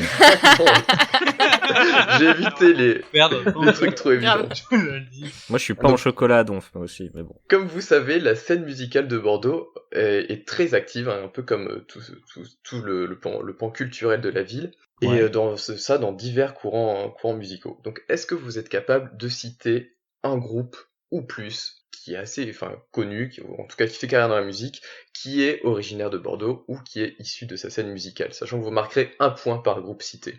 16. Ah, Bébé Bruns. Noir Désir? Alors, pas les bébés brunes, mais Noir Désir. Tout Yep. à fait. Noir Désir, oui, c'est ça. Hein. Y a pas Exactement. 16. Non, il n'y a pas 16. Dionysos. Alors, c'est Arcachon, mais les frérots de la Vega, ça compte quand même. est-ce que ça compte comme de la musique? Ça compte parce qu'ils ont fait leur début à Bordeaux. Yes. Trio. Ah oui, bon, Mais on va s'arranger. Marc, il est on fire. Oui, là. Ah, je suis en feu, attends, Il est je on cherche fire. dans mon cerveau. Oui, William. non, mais il est passé voir sa grand-mère. Ouais, c'est bon. Vous en avez d'autres ou pas? Absolument pas. Je suis une tanche en musique, donc non. Faut chercher des mecs du sud de la France. Manu Chao, je sais pas. Non. Et là, le piège, en fait, il y avait Mano qui a commencé à Bordeaux. Je sais Bon, après, il y en a pas 1000, hein, non plus. David Guetta? Hein? David Guetta? Non, pas David Guetta? Téléphone. Non, je crois pas, non. Ah bah il a même pas fait les recherches, bravo. Il Il nous est en, pas il dans nous ma en liste. manque beaucoup, des gens connus dans ta liste ou pas? Non, pas du tout. Hein. C'est vraiment là, si vous savez, sinon c'est pas très grave. Bon bah je donne ma langue au Nicolas, moi. Allez, moi aussi, je la donne. J'en ai trouvé 2, donc. Ok. Ah ouais. Eh bien, vous aurez pu citer aussi le groupe Eiffel. Je sais pas si vous connaissez, c'est un groupe français. Je connais Ah ouais, ceux je qu'on pensais fait à qu'ils- Ceux je qu'on pensais fait qu'ils à étaient Blue, bretons, Babadi, aussi. Babadi, Non, Babada. pas Eiffel 65, le groupe juste Eiffel. Non, non. Ah c'est dommage. Ok. Il y a aussi, dans ma liste, j'avais mis les Hurlements de Léo, qui est un groupe un peu de ska, je crois. Absolument pas. Cap Bambino, qui est un groupe d'électro, qui est assez connu. Luc, aussi, qui est un musicien assez connu. Et il y a aussi le célèbre groupe Partenaire Particulier. Vous connaissez forcément la chanson Partenaire Particulier. Ah oui. Ouais, qui en fait une Seule chanson qui s'appelle comme le nom de leur groupe. Exactement. Et puis en plus, c'était Indochine. Voilà. Tout le monde croit que c'est Indochine alors qu'en fait non. Donc, Maxime, tu finis la partie avec 4 points. Oui. Marc, tu finis la partie avec 13 points. 13 points. Jeff, tu finis la partie avec 5 points. Yeah. Et Lila avec 5 points également. Ouais. Bon, elle peut avoir même un point de plus pour Rosa quand même. Non, mais Mais c'est il bon. lui a mis le point. C'est bien un point pour Rosa.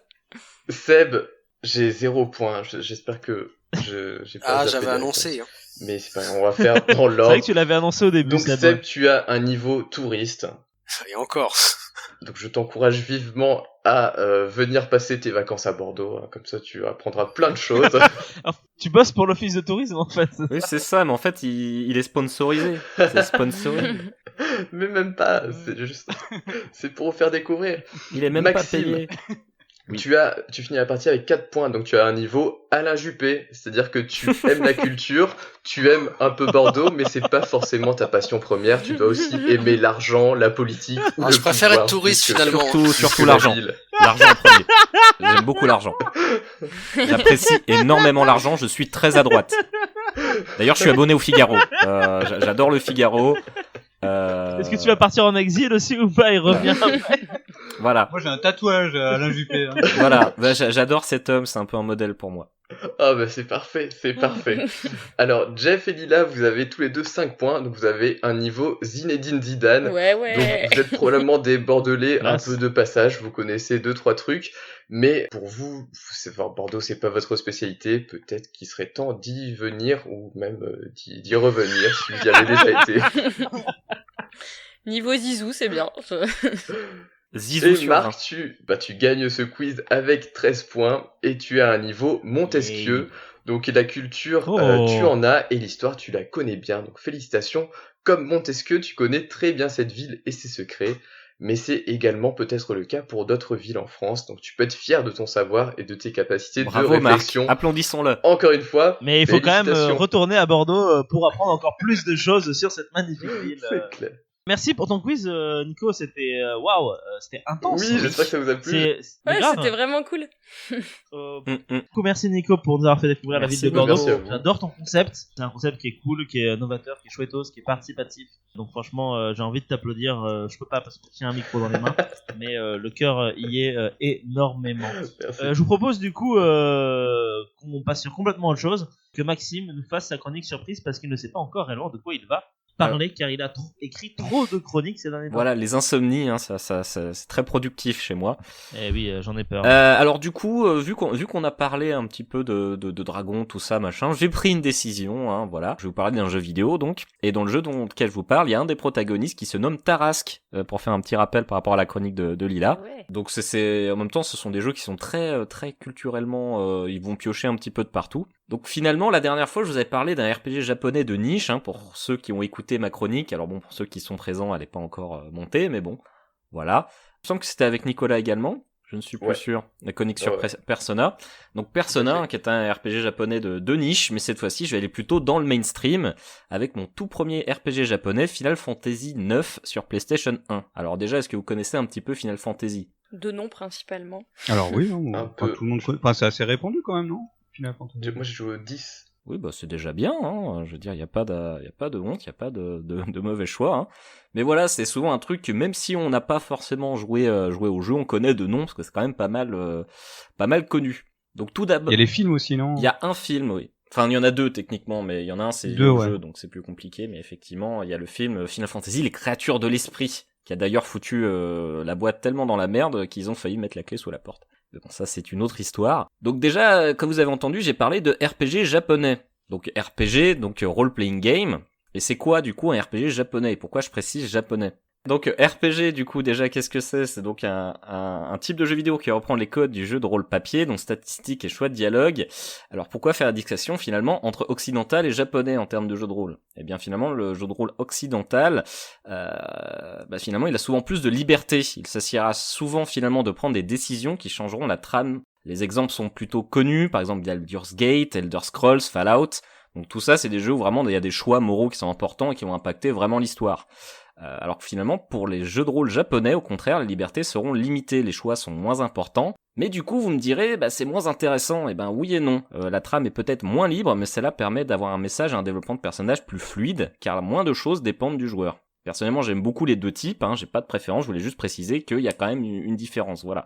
C'est pour ça que je précise RPG japonais et non pas RPG tout court. Donc maintenant, passons à Final Fantasy. Donc rares sont ceux qui n'ont pas entendu parler de cette saga de RPG légendaire. Donc finalement, celle-ci a démarré en 1987 sur NES, la Nintendo Entertainment System, ou Nintendo par chez nous, et représente le dernier espoir d'un studio de développement, donc Square, qui était en faillite. Finalement, son nom le laisse penser, parce que c'est finalement la fantasy finale. Le succès est au rendez-vous et lance cette grande saga qui marquera le média et continue encore maintenant. La série compte 15 jeux canoniques et pléthore de spin-off. Épisodes spéciaux, remakes, remasters, etc., etc. On sait bien que Square Enix en ce moment c'est surtout des remasters, histoire de faire marcher la machine à pognon. Donc chacun des jeux canoniques se trouve dans un univers différent, chacun avec ses règles et fonctionnements différents. Il n'est donc absolument pas nécessaire d'avoir joué au précédent pour entrer dans l'histoire. C'est-à-dire que si vous voulez commencer par Final Fantasy XV, vous pouvez, il n'y a pas de problème, vous n'avez pas besoin d'avoir des codes particuliers. Ici, je vais vous parler de mon Final Fantasy plutôt préféré. T'as déjà fait Persona. Et du premier auquel j'ai joué. Alors, est-ce le meilleur ? Je ne sais pas. Je parlerai ici avec mon petit cœur tout mou, parce que bon, comme toute œuvre, faut pas déconner, on peut pas en parler objectivement. Donc, sans repenser au contexte. Pour moi, c'est les souvenirs nostalgiques d'une matinée de vacances d'été 2001 où je débaroule les escaliers pour lancer ma PlayStation sur ma vieille télé cathodique sous le regard désapprobateur de ma maman, qui me dit que je ferais mieux d'aller me doucher et d'aller jouer dehors. Mais bon, je ne peux pas repenser du coup à ce jeu sans un petit pincement au cœur et être pris d'une profonde mélancolie en repensant à un temps où tout était plus simple. Et la question c'est, est-ce que maintenant tu te douches ? Est-ce que tu vas jouer dehors ou pas ? Je vais pas jouer dehors, mais je me douche un peu plus, oui. D'accord, ok. J'essaye de garder une hygiène un peu plus impeccable qu'à l'époque. Longtemps on a tous été ados, ça va. Bon. Lourd silence, plein de sens, c'est ça. Non mais roule, continue. Non, je me sens pas du tout seul, tout va bien. Donc bon, rentrons donc maintenant ensemble dans ce monde merveilleux et magique qu'est Hera. Donc le monde de Final Fantasy IX évidemment. Où nous retrouvons donc au départ le petit Bibi, c'est son nom. Un petit garçon dont le visage est finalement une grande boule noire avec deux grands yeux jaunes et coiffé d'un chapeau pointu. Étrange, me direz-vous ? Eh bien, dans le monde de Hera, étrange est la norme. Dans toutes les villes, nous retrouverons des hommes lions, des hommes rats, des individus à 4 bras et bien d'autres étrangetés de ce genre. Bibi, donc, qui rentre pour la première fois dans la grande ville qu'est Alexandrie, afin de voir une pièce de théâtre donnée en l'honneur de la princesse Grena. Nous passons ensuite sur Zidane, en version originale, on comprendra la modification en France. Parce que c'est vrai que bon, on aura un héros qui s'appelle Zidane, surtout dans les années 2000, ça aurait quand même passé moyen. On va pas se le cacher. Donc, ça veut surtout dire qu'on a fait 5 points au quiz de Nico, quoi. Voilà. Exactement. Mais ça aurait pu faire c'est vendre ça, aussi. c'est surtout ça. Mais c'est bien, il y a un lien comme ça. Ouais. Oui, voilà, tu vois, genre il y a des liens de partout, c'est ça qui est beau. T'as vu ça, c'est pas mal. Et du coup, Zidane qui est voleur, donc et qui fait partie de la troupe de théâtre, finalement, qui va aller faire la pièce, dont l'objectif secret est d'enlever la princesse pendant les festivités. Donc suite à plusieurs péripéties, nous découvrons que la princesse voulait s'enfuir exactement au même moment. Ils grimpent donc tous dans l'aérothéâtre, un bateau volant contenant la scène de théâtre, et tentent de partir en pleine représentation. La reine ordonne donc de faire feu. Pendant le décollage, s'ensuit un crash dans une forêt non loin de là, une forêt étrange et hantée par de sombres créatures. C'est ainsi que commence notre aventure. Donc ça représente à peu près 2 heures de jeu, on va dire, où on va vraiment rentrer dans tout ce qui est l'univers, voir les persos, un peu comment tout ça marche. Mais c'est du coup, c'est très très cool finalement la première entrée dans le jeu, parce que c'est vraiment un univers qui est très particulier. Mais finalement, vous me direz qu'il n'y a rien d'original. Il y a des princesses, des voleurs, des magiciens, et effectivement non, c'est pas très très original dans son prémisse. Mais cependant, le design des personnages est ici très particulier, des designs enfantins, innocents presque. Cependant, l'histoire qui nous est contée est bien plus profonde que ce design ne le laisse présager. Je vais vous raconter un petit peu l'histoire de Bibi, donc notre petit mage noir d'amour, donc celui dont je vous parlais au début. Il est innocent, un enfant qui ne comprend pas comment le monde marche. Donc c'est souvent finalement à travers ses yeux qu'on va découvrir un peu comment le monde marche, et finalement il va très vite déchanter face à la guerre, la mort. Plus tard dans l'aventure, nous verrons des individus qui lui ressemblent beaucoup, même visage, même chapeau. Cependant, ceux-ci n'ont qu'un mot à la bouche, c'est le mot « tuer ». Ils ne font que massacrer des villageois sans aucune pitié. Ils sont plus utilisés finalement comme des armes que comme des individus. Il se demandera alors d'où il vient, n'ayant aucune idée de pourquoi ou comment il est né. Il a été recueilli par un vieux monsieur qui l'a éduqué et pris sous son aile, et c'est à sa mort que Bibi est parti pour Alexandrie, point de départ de l'aventure. Finalement, c'est le questionnement sur son identité et sa vie qui suivra ce personnage pendant toute la durée du jeu avec cette phrase simple « Vivre, est-ce prouver qu'on vit ?» Il trouvera sur sa route d'autres mages noirs ayant comme lui pris conscience de leur existence et souhaitant une vie tranquille. Il l'apprend alors qu'ils s'arrêtent. Un arrêt brusque, aléatoire, comme si la vie quittait soudain leur corps. C'est alors qu'on lui explique le concept de mort, concept étrange pour lui. Cette réalisation que sa vie peut s'arrêter à tout moment le plonge dans un profond désespoir, dont il sera tiré par Jidan qui, avec ses manières brusques et sa sagesse acquise par une vie dans la rue, lui expliquera que ne pas profiter de la vie car elle a une fin, ce n'est pas vivre du tout. Au fil de l'aventure, notre Bibi, hésitant, prendra de plus en plus confiance en lui, il grandira, apprendra. Je suis passé finalement assez rapidement sur son histoire, mais ça a beau être un personnage important, finalement ça concerne un seul des personnages du jeu, des très nombreux personnages du jeu. Ils ont tous un peu leur questionnement, leurs soucis. Donc certains se questionnement sur le devoir, la responsabilité, la solitude, l'oubli, qui sont finalement autant de thèmes forts qui sont présentés par des personnages subtils qui évolueront au fil de nos aventures. Le thème principal finalement du jeu, ça reste la mort, donc c'est pas vraiment si enfantin que ça quand on y pense. J'ai parlé du design, mais la musique n'est pas en reste. Composée par le compositeur emblématique de la série, Nobuo Uematsu, ce sont des thèmes mémorables et forts qui nous suivent pendant nos pérégrinations sur Hera. Tantôt épiques, tantôt mélancoliques, beaucoup de thèmes musicaux sont dispersés dans la musique jusqu'à la musique finale qui est un mélange des phrases musicales les plus importantes. Le compositeur a d'ailleurs avoué que c'était son travail préféré de la saga. Côté système de jeu, le combat est géré au tour par tour, chaque personnage ayant des actions propres en apprenant des nouvelles au fur et à mesure de nouveaux équipements. On retrouve des classes connues des fans de Final Fantasy, c'est-à-dire mage noir, mage blanc, chevalier dragon et invoqueur. Cet épisode sonne comme un retour aux sources après des épisodes plus science-fiction, c'est-à-dire Final Fantasy 7 et 8 surtout. Celui-ci retourne à sa fantasy initiale et se présente comme un hommage par le créateur original de la série qui en dit « Il s'agit de l'épisode le plus proche de la vision que je me fais de ce que devrait être un Final Fantasy ». La phrase est pas facile à dire. En conclusion, finalement, j'ai un grand amour pour ce jeu qui m'a appris beaucoup de leçons importantes et qui a marqué mon cœur de joueur. C'est par lui que j'ai appris à aimer le jeu vidéo, aimer le RPG et aimer Final Fantasy. Il est très bien écrit, très beau, les références littéraires et folkloriques y sont nombreuses, les musiques y sont magnifiques, les personnages attachants à l'extrême, et il faut au bas mot une 60aine d'heures pour en faire le tour, sans compter les nombreuses quêtes annexes, les boss optionnels, etc. Il s'agit pour moi de la quintessence de ce qu'est un Final Fantasy, un thème fort, des bons personnages, un gameplay agréable et l'impression de plonger dans un monde entier et cohérent. Je vous raconterai peut-être mon avis sur la façon dont la saga s'est perdue en chemin à mon sens en tout cas, et peut-être que je vous parlerai des autres épisodes, mais si je ne devais en retenir qu'un, ce serait celui-ci. Eh ben écoute, merci Maxime bravo, merci. Pour ta chronique là-dessus. Merci. Moi ce que j'ai envie de dire, là maintenant tout de suite, c'est que j'ai jamais fait aucun Final Fantasy. Et pourtant, à chaque fois que tu en parles, Maxime, ça donne envie de les faire. C'est juste que c'est une question de temps. Mais par contre, ce que je retiens de tout ça, de tous les Final Fantasy de manière générale, c'est que c'est souvent le premier auquel on a joué qui marque le plus. Celui qu'on préfère. Ouais, c'est ça, exactement. Non, tout à fait. Et comme j'en ai joué à aucun, et ben celui qui m'a marqué le plus finalement, c'est le film Final Fantasy. Oui, qui est très sympathique et qui reprend un petit peu les codes, même si pas beaucoup. Il a beaucoup déçu des gens à l'époque. Moi j'avais bien aimé, mais bon, j'étais con quand j'avais 10 ans, donc bon, est-ce que c'est vraiment... Mais alors c'est quoi les ingrédients qui font un bon Final Fantasy ? Ah, très bonne question, ouais. Justement, l'autre jour, j'avais un de mes amis qui m'avait posé la même question quand je lui en parlais. Et globalement, c'est surtout un travail sur les détails, un travail sur les personnages. C'est-à-dire c'est vraiment un gage de qualité d'écriture, et surtout un scénario béton. C'est-à-dire c'est pas le genre de truc où au milieu tu vas dire ouais mais attends ça c'est pas très logique. Non, le truc il se tient et c'est que des gens de talent qui bossent dessus, que ce soit au niveau du design, de la musique ou même de la construction du monde, du combat. Et c'est vraiment ça Final Fantasy, c'est finalement la création d'un univers dans lequel vraiment quand tu joues t'as l'impression de rentrer dedans et ça te donne l'impression d'un tout. C'est-à-dire que tu rentres pas dans un monde de jeux vidéo, tu rentres dans un monde, tu vois, où t'as l'impression que tout est cohérent, tout est cohérent et tout marche, quoi. D'accord. Mais effectivement, chaque Final Fantasy est très différent. Le préféré de beaucoup de monde, ça va être le 7, par exemple, qui est plutôt très steampunk, un peu plus sombre. D'ailleurs, il y a eu un remake qui est sorti il y a pas très longtemps du tout, qui avait beaucoup de succès également.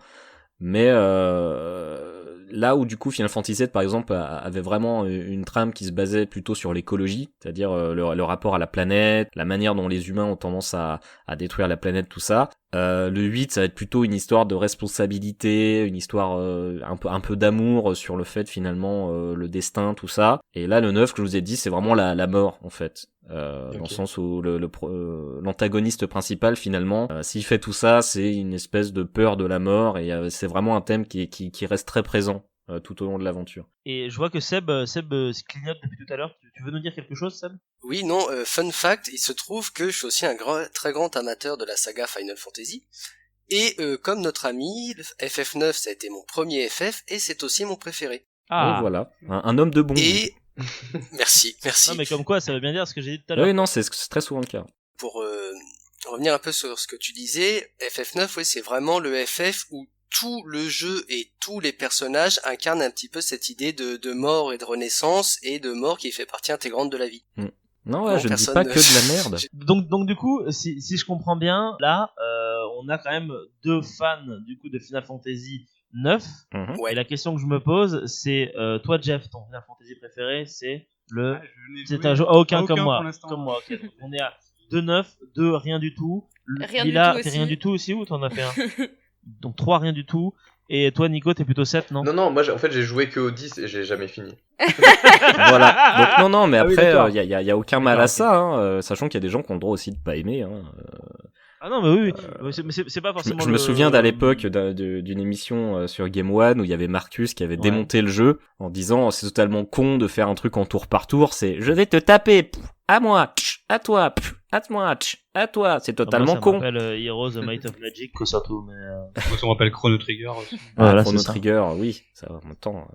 Mais bon, ça c'est d'autres. C'est le principe du système de jeu. Après, on aime un gameplay ou on n'aime pas un gameplay. Moi, je sais que j'aime beaucoup et je suis d'ailleurs assez triste qu'il ait tendance à disparaître. Que les Final Fantasy dorénavant ils utilisent un système d'action RPG un petit peu bâtard dont je suis pas très fan en fait. C'est là où les aficionados, enfin non, les gens comme moi, les gens un peu nuls en jeu vidéo. Moi personnellement je préfère avoir une épée et taper sur le type de non-stop plutôt que Faut moins réfléchir. Ouais, mais pour autant tu vois ce sera beaucoup plus facile pour toi de rentrer dans un jeu où justement t'as juste à choisir ce que tu fais et ça demande juste de la logique et un peu de tactique que plutôt d'avoir des réflexes ou de savoir utiliser ta manette. Ouais, mais et c'est vrai que je suis PC, souvent les jeux au tour par tour c'est plus gratifiant quand tu réussis parce que c'est vraiment ton intelligence qui fait que tu réussis, c'est ça, pas tes réflexes. Parce que c'est ouais, ça mais qui pour ça il y a les jeux de gestion et les jeux RPG pour galvaniser. Après c'est des questions. En fait, oui aussi. Moi je pense que c'est plutôt un ressenti parce que les actions RPG, tu dis bon bah en fait j'ai juste à taper comme un sourd sur la manette, c'est pour faire pour que ça marche, alors que t'as l'impression de t'investir, tu sais, dans un Final Fantasy, je pense. Bah, c'est avec ça. un tour par tour, faut réfléchir un peu mieux. Ouais, peut-être plus. Alors que ça se fait en fait intuitivement, mais c'est dans l'idée, c'est surtout que dans l'approche. chacun des personnages, c'est toi qui choisis comment tu vas le faire évoluer. C'est-à-dire qu'en fait, ils ont un nombre d'actions de base, mais globalement, c'est toi qui vas choisir si tu vas plutôt lui mettre des armes qui vont les rendre rapides ou un peu plus puissants, ou tu vas les mettre des compétences qui vont, par exemple, faire qu'il pourra plus être empoisonné, ou si jamais il va être un peu plus rapide, ou si jamais il va taper plus fort contre tel type d'ennemi. Et c'est toi finalement qui va choisir de manière tactique un peu ce que tu veux que ton personnage devienne. Et du coup, c'est effectivement super gratifiant parce que du coup, avant d'aller à un certain combat, bah du coup, tu vas choisir la tactique que tu veux faire en disant bah oui, je vais mettre tel personnage parce que lui il va soigner, je vais mettre tel personnage parce qu'il a telle attaque et qu'elle fait super mal, je vais mettre tel personnage parce qu'il peut attirer les coups. Et c'est ça, comme on disait, c'est super gratifiant en fait parce que c'est toi comme tu réfléchis. C'est pas juste t'appuies sur le bouton attaquer et tu défonces les ennemis quoi. Et puis vu que tu t'accompagnes les persos depuis le début, tu dois aussi grave t'attacher à eux. Bah c'est ça. C'est pour ça que quand ils meurent au combat, tu fais non, pas lui. Bon après tu les fais revivre, mais bon, ça c'est un autre détail. Mais là où le studio Square Enix, donc responsable de la saga Final Fantasy, est très malin, puisque donc le studio Square donc est responsable de Final Fantasy. Quand ils ont été une nouvelle fois en risque de faillite, ils ont fusionné avec leur concurrent principal, qui était le studio Enix, qui développe la saga concurrente en plus de Final Fantasy, qui était Dragon Quest. Et maintenant que c'est Square Enix, donc un seul et même studio. D'un côté, ils font évoluer le gameplay avec la saga des Final Fantasy, et de l'autre côté, la saga Dragon Quest conserve un système au tour par tour très classique, mais toujours aussi efficace. Et donc en fait, ils sont très malins parce qu'ils en donnent pour tous les goûts. C'est ça. C'est Surtout que j'ai l'impression aussi que ça a un peu desservi la qualité de jeu. Parce qu'effectivement, quand il y avait Square d'un côté et Enix de l'autre, alors il faut savoir que Final Fantasy à l'international, ça se vend beaucoup mieux qu'au Japon. Alors que du coup, de l'autre côté, Dragon Quest, ça se vend beaucoup mieux au Japon qu'ailleurs. Oui, au Japon, ils ont interdit la sortie d'un jeu Dragon Quest un jour d'école, parce que tout le monde séchait pour aller acheter Dragon Quest. Voilà, c'est le genre de truc qui montre un peu le succès de Dragon Quest. Et du coup, j'ai l'impression vraiment que depuis que c'est devenu Square Enix, ils se reposent un peu sur leur laurier en disant que bah non, mais globalement, on a tout, donc on s'en fout un petit peu. Et c'est à partir de là, d'après moi, où vraiment la saga Final Fantasy a baissé de qualité, quoi. Ouais, sur ça, je suis d'accord avec toi, ouais. Mais après, ça, c'est une question de goût. Parce que je sais qu'il y a plein de gens qui adorent vraiment le 12, le 13, le 14, le 15. C'est pas vraiment mon cas. Je trouve que c'est des bons jeux, mais ils ont pas cette espèce d'aura qu'avaient les anciens. Eh bien, encore une fois, c'est le même principe de les petits jeunes qui découvrent Final Fantasy maintenant, ils vont kiffer le 14 ou le 15 ou même le 23 quand il sortira dans plusieurs années, quoi. Ils ont changé aussi la donne, non? C'est plus des mondes ouverts sur les derniers. C'est la magie de la nostalgie. Ça, ils ont essayé de moderniser le truc. Ouais, c'est ça, c'est mais de le la problème, c'est nostalgie, que du coup, le scénario en pâtit, quoi. C'est que le 15, c'est littéralement week-end chez mamie, on se fait chier un peu. C'est-à-dire, Ouais, c'est un boys band qui passe sa vie en voiture, et tu vas à un point A, un point B, puis il se passe des trucs, puis voilà, quoi. Mon Dieu, que tu le vends bien. Ouais, non, j'avoue que je suis un peu salé vis-à-vis de Final Fantasy XV.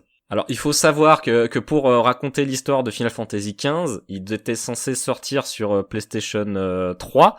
D'ailleurs, il a fait vendre beaucoup de PlayStation 3 à l'époque, car il s'appelait à l'époque Final Fantasy Versus 13. Du coup, on avait eu à l'E3, je sais plus quand, une vidéo où tout le monde était hypé de fou et disait « Attends, ça va être trop bien !» Et finalement, le jeu est sorti, genre, je crois, 6 ou 7 ans après, dans une version qui s'appelle Final Fantasy XV, qui n'a plus rien à voir. Et sachant que le jeu est tellement mal foutu, mal branlé, en termes scénaristiques, qu'ils ont été obligés de faire un film qui te présente ce qui se passe, qui vendait avec le jeu.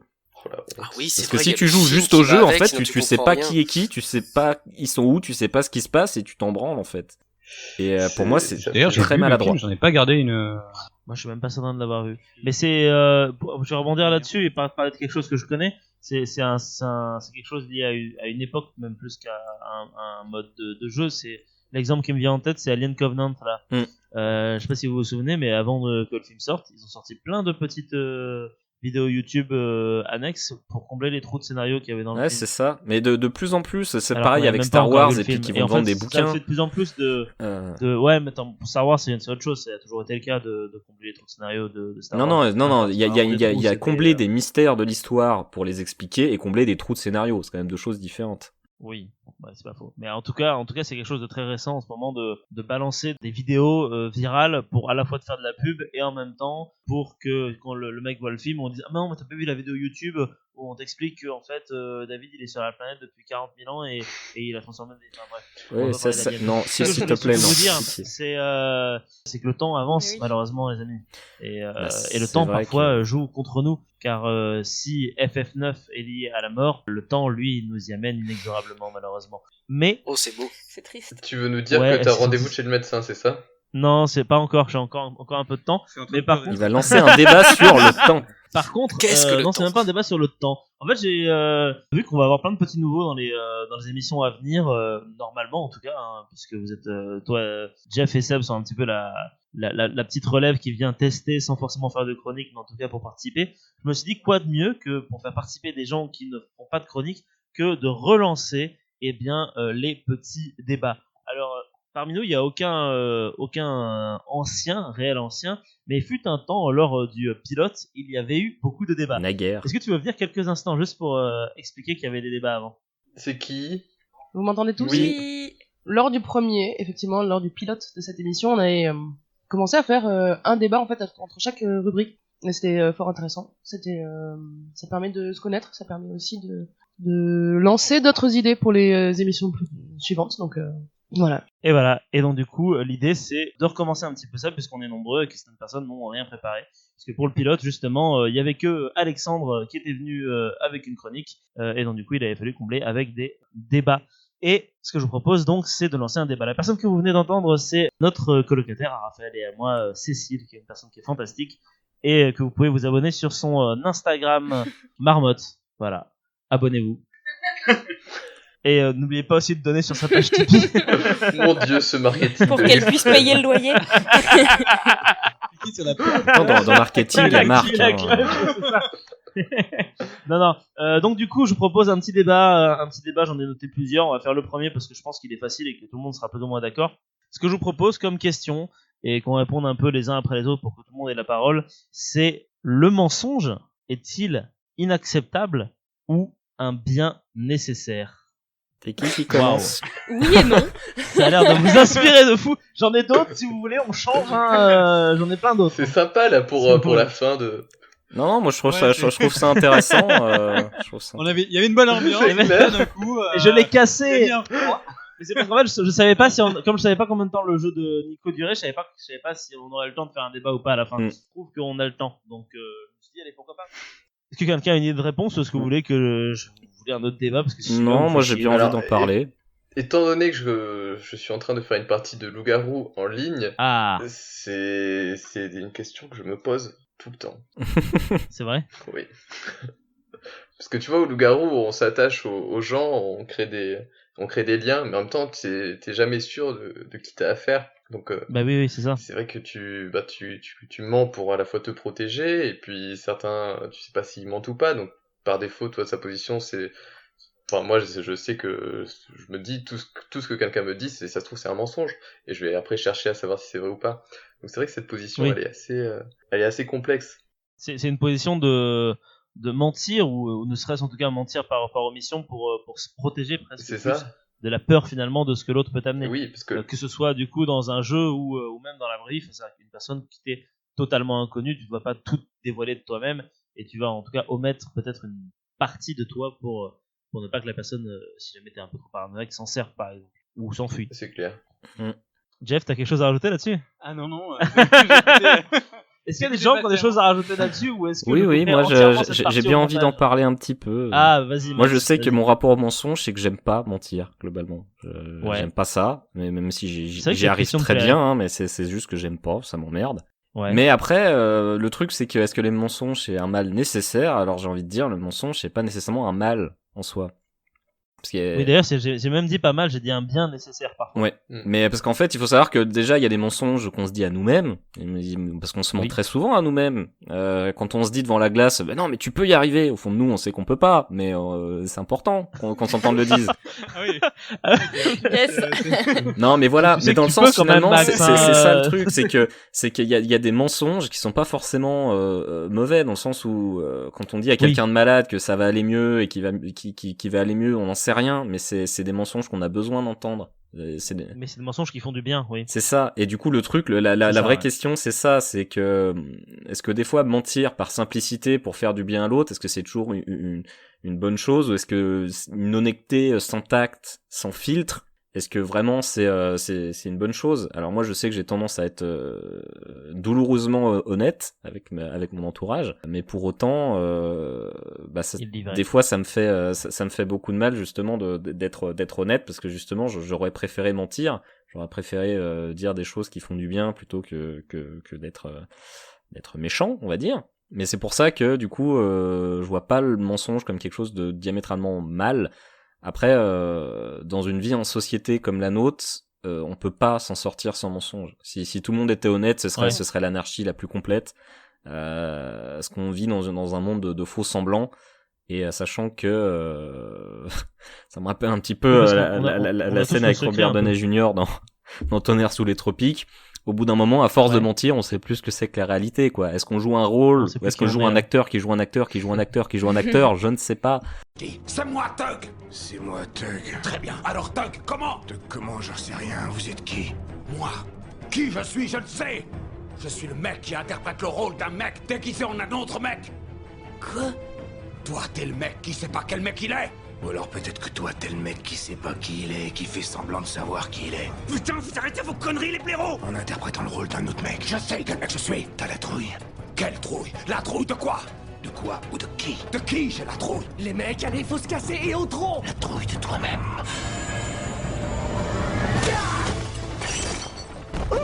La vache! Vous faites quoi?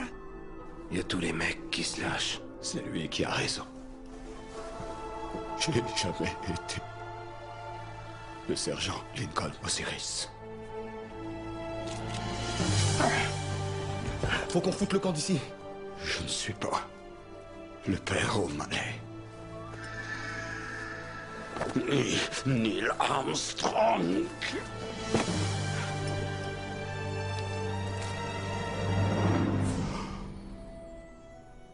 Je crois que finalement je suis personne. Mais du coup, c'est un bien pour moi nécessaire et c'est surtout nécessaire à une vie en communauté saine, on va dire. Même si j'aurais préféré que le monde soit honnête et que tout le monde se dise la vérité pour plus de simplicité, mais ça marcherait pas. Bah, c'est vrai que c'est une question qui est complexe. Hein. Que ce soit tu vois, au niveau de la société ou même au niveau de toi-même ou au niveau de ton rapport aux autres, c'est vrai que c'est chaud. Est-ce que vous avez quelque chose à dire aussi, Lila et Seb? Simplement que des fois, sur des petits trucs, c'est des fois vachement plus facile de mentir. Et si c'est des mensonges qui, en soi, peuvent faire de mal à personne, des fois c'est plus simple. Puis ça peut. Moi, je sais que je suis du genre à éviter les conflits. Et si je sais que quelqu'un va pas être d'accord avec moi, ou avec des choix que je vais faire, ça peut m'arriver de juste mentir parce que comme ça, au moins on passe à autre chose, quoi. Ça limite le problème. Oui. Après, c'est sûr qu'il faut toujours faire attention à ce que ça devienne pas systématique non plus, parce qu'on peut vite se retrouver à s'embarquer dans des histoires et après ça devient compliqué, quoi. Ça peut être un cercle vicieux, quoi. Le mensonge attise le mensonge, etc. C'est tellement plus facile que des fois de mentir qu'on peut vite se retrouver à aller trop loin. C'est ça. Je suis relativement d'accord avec toi dans le sens où parfois il vaut peut-être mieux juste laisser passer un petit truc mais de petit pour éviter un conflit majeur. Et voilà, mais en même temps, Maxime a aussi raison de se dire que c'est bien d'être extrêmement honnête tout le temps, mais en même temps, l'honnêteté apporte aussi et attise aussi parfois la flamme. Donc, c'est ça, comme je disais. Être trop honnête, c'est faire du mal à ton entourage aussi. C'est pas toujours une bonne chose. Ouais, après, tu peux être honnête, mais ça t'empêche pas d'être diplomate. Tu peux dire les choses d'une c'est manière. C'est vrai, le problème, c'est qu'il y a forcément des vérités que les gens veulent pas entendre. C'est le truc. C'est pas forcément une question de tact ou de diplomatie.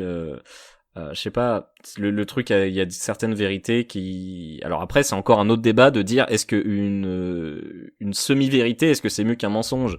Est-ce qu'atténuer la vérité pour justement protéger quelqu'un, est-ce que c'est pas un peu du mensonge quand même? Après, il y a le mensonge par omission aussi, donc c'est un débat qui peut être très long, ça. Qu'est-ce que la vérité? La question de base, c'était... si tu ressens sur la question de base, c'était quoi? La question de base, c'était le mensonge est-il inacceptable ou bien nécessaire? Je pense qu'en soi, vous y avez répondu, il n'y a pas besoin d'y passer 40 minutes. On est d'accord que c'est pas inacceptable. C'est que le mensonge n'est pas inacceptable, mais il n'est pas non plus forcément un bien nécessaire. C'est juste qu'il faut savoir le doser, en fait. Oui, c'est comme tout. Un juste savoir, milieu. pas forcément toute vérité n'est pas bonne à dire, et en même temps, il faut savoir aussi être honnête, et il faut savoir aussi savoir comment être honnête, comme tu as si bien dit, Jeff. Par exemple, si je sais pas, si un de tes amis a des bottes au hasard de couleur rouge et que tu les aimes pas, plusieurs choix s'offrent à toi. Soit tu lui dis elles sont trop bien tes bottes, franchement je les adore, mais tu lui mens et il y a le risque qu'il continue à se ridiculiser en public avec ses bottes rouges. Ou alors tu lui dis honnêtement mais de manière violente en disant t'as des bottes, elles sont vraiment dégueulasses, pauvre merde.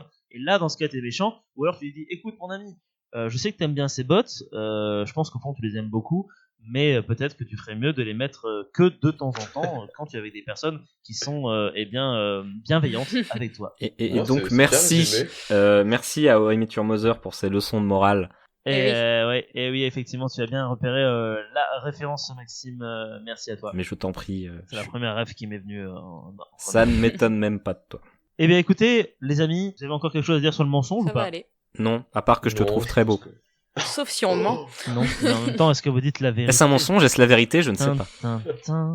Je ne sais pas. Moi, ça m'a fait très très plaisir de vous retrouver parce que, alors les auditeurs ne le savent pas, mais en fait, ça faisait un petit moment, mine de rien, qu'on n'avait pas tourné d'épisode. En ce moment, on va bientôt, certains ont déjà repris le boulot, d'autres vont pas tarder à le reprendre dans pas longtemps, mais on revient quand même tous les lundis pendant au moins, je pense, 2-3 mois avec tout ce qu'on a en réserve. On a également des petits nouveaux comme Jeff. Merci à toi, Jeff, d'être passé. Merci à toi. Mais je t'en prie, j'espère te revoir très très vite. Des tout nouveaux comme Seb qui est parti visiblement pendant l'enregistrement. Moi j'étais parti aussi à ce moment-là, donc c'est ma faute, j'ai pas pu lui dire au revoir. J'en suis navré, mais peut-être qu'on le retrouvera plus tard, ainsi que de nouvelles têtes. Mais j'aimerais aussi remercier les anciens qui sont présents parmi nous depuis le début, par ordre d'apparition. Maxime, merci Maxime d'être avec nous depuis un certain temps. Merci à toi Lila aussi d'être là ponctuellement. C'est toujours un plaisir de t'avoir pour parler d'instruments bizarres, de folklore, de choses merveilleuses. Merci à toi Lila. Et je t'en prie. Et merci à toi Nico de t'être rajouté sur les derniers épisodes. Merci à vous tous également, chers auditeurs, d'être avec nous au quotidien. Et merci également à Cécile pour son petit caméo d'aujourd'hui. Abonnez-vous, le petit merci pouce bleu. Merci à vous tous et à très bientôt. Et bisous. Bisous à tous.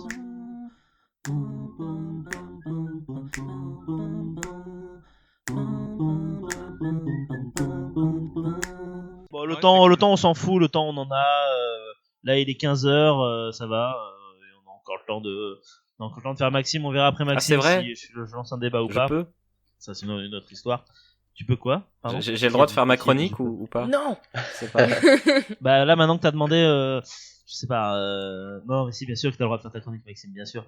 Bien sûr, tu es un élément essentiel, sinon tu ne serais pas ici comme les 5 personnes. Ah donc si j'étais pas essentiel, je serais pas ici. Avec moi. Ah bah bonjour, c'est cool. Bah ça veut dire que t'es essentiel, du coup c'est un compliment.